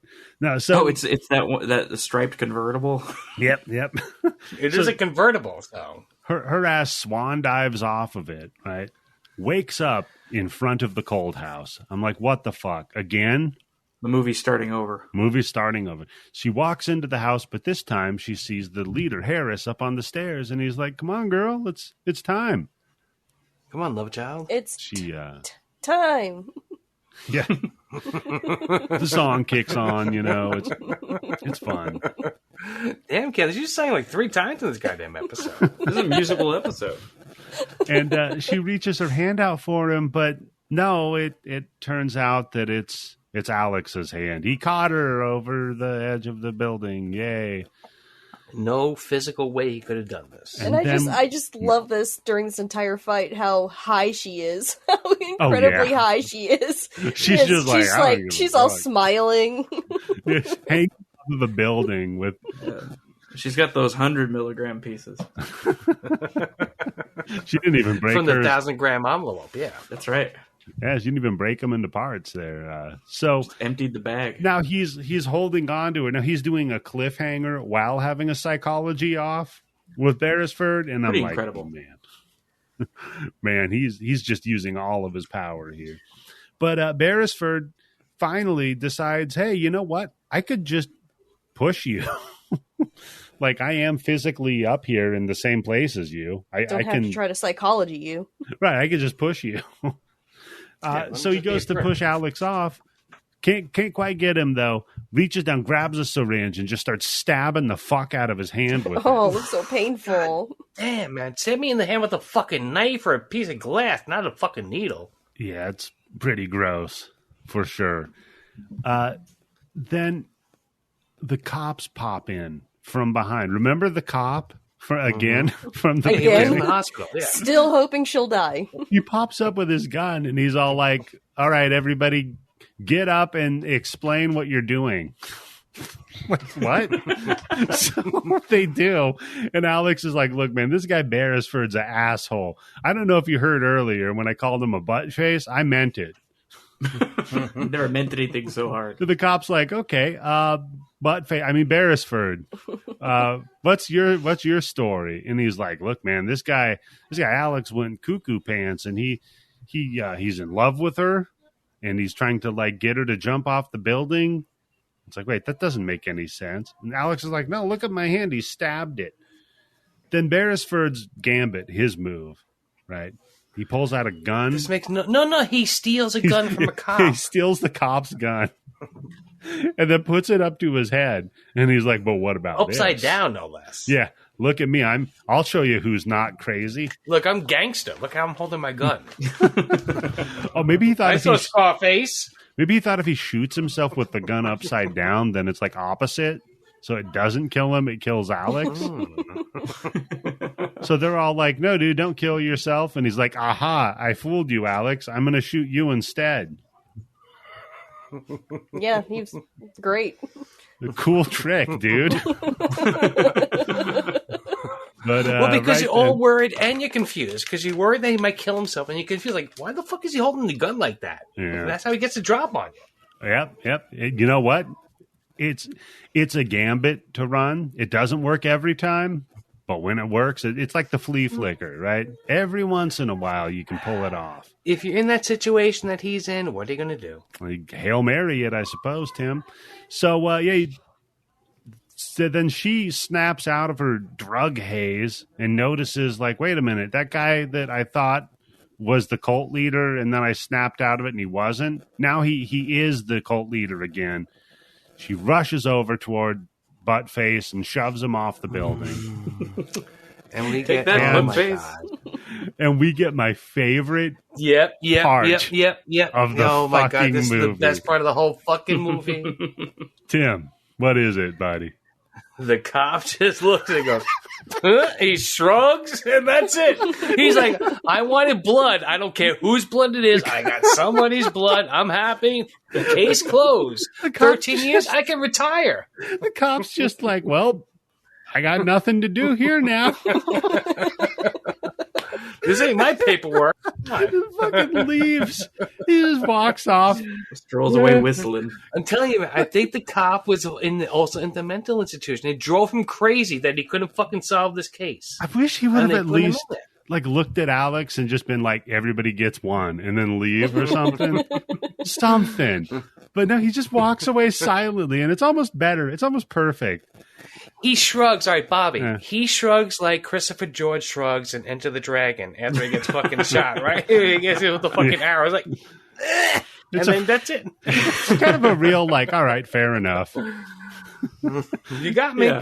That's it. Cut to Sweet Child of Mine in credits, folks. That's Yeah, Bad I Dreams. love that just the song comes in and it's so loud when it comes into you. Like I said earlier, it's like a pop-up ad showed up in this movie. It's so good, man. Fantastic movie. Coming up next, Guns N' Roses behind the roses. It's a fantastic movie, Bobby. What a great fucking pick. Yeah, I was delighted on the It's- rewatch, guys. Yeah. Like this was dope. Yeah, I really didn't enjoyed know what it. to expect, but I really like this movie. I thoroughly enjoyed this movie too. It was just stupid enough, like with all the dumb inconsistencies to be fun, and That's but what you like, want. with the practical effects just also being like, there's no way this doesn't, like the soundtrack, this doesn't belong in this movie. Like, it's too good. What the fuck? Like a really competently made bad movie. Yeah. Plus, really interesting music choices. Oh Yeah. yeah. Oh yeah. It just- I think there's money behind this movie. You can't have Yes. a low budget fuck. There's no way that the original Nightmare on Elm Street 1 or 2 even gets this kind of soundtrack, no, right? $5 Definitely million not true. budget. Jesus Christ. And they used every penny of it. Yeah, I mean, yeah. I wish they had a little more money. They could lean harder into the Dream Warrior shit, just so I could have seen like a Richard Lynch snake, That'd be great. So you give or them at the very all- least Richard Lynch in a tuxedo. Yeah, I don't need Dean Cameron with like dream powers though. Oh God, Oh, yeah, we no, know no. his dream Dean Cameron. powers, At right? first Yeah. glance, you're like, oh, this kid's getting turned into a marionette. Oh yeah, yeah. Like we're not going to see his dream powers. No, he's getting walked out. He's fine. Hey, Walk and you know this what? man out. If only he would have been a mute too, then it would have been so much better with his fucking one. That's not his strength. I guess they thought like he was funny. They saw him in summer school and they're like, "Look, dude, just improv." I that. don't care because I've seen the picture of what he looks like now. Yeah, Yeah, No matter what, I still can't. I can't take that guy serious. no, just because of summer school. Just saying. no. Fair point. So I think that wraps it up for Bad Dreams, Bobby. Thank you first of all so much for being on the oh, it was a show. pleasure. Thank you so much for having me back on. I always love Always it here. good picks. Always good picks. Always a good time. Thank you. And if people want to keep the good time rolling here, Bobby, and they want a little more Bobby in their day, what should they do? Well, if you're listening to this, folks at home, I'm sure you already know, but my home turf is the Grindbin Podcast. Every member of the Bloody Bits Horror Show is a frequent contributor over on my side of the street, so check us out over there. And if you're part of this family and just can't get enough, check us out on Patreon as well. Yeah, of course. Well Patreon.com/grindbin. Give Absolutely. them your money. They're bonus episodes. Well, the give mini Bloody bins. Bits your money and then give us your money. Fantastic. The mini bins. Love them. What about you, Tim? Anything you want people to pay attention to on the internet? Just as always, pay attention to us, please. And if you can't join the Patreon, give us 5 stars on whatever you listen to. And, of course, listen to the Grindbin and Mustachio Podcastio. Of course. And Candice, what about you? Just at HorrorHoochie69 on Instagram and Twitter. You can follow Tim at Yobo Gold on Twitter. You can follow me at Eddie the Axe or at Bloody Bits for the show's official Twitter account, but I never use it. You can. And next week, special guest host, Elon Musk. Elon Musk is going to be on the show. Yeah, we're I going can't wait to hear what he him. thinks of Evil Dead. Yeah. About what he thinks about Evil Dead Rise, exactly. So if you want more of us, check us out at patreon.com/bloodybits for access to our bonus episodes, including the upcoming Evil Dead Rise episode and access to our blood bank with almost more than you want to watch is what it is. 5,700 fucking movies. Incredible. Amityville. And we take requests, okay? Amityville Vibrator we just added, Tim. What? If they ain't got it, you don't want it. Mm-hmm. Mm-hmm. I'm going to be watching that tonight. Amityville Vibrator? Yep. I think we need to stream that. I think we do. It came out in 2020, and Tim, it sounds fantastic. Oh, it's a COVID movie.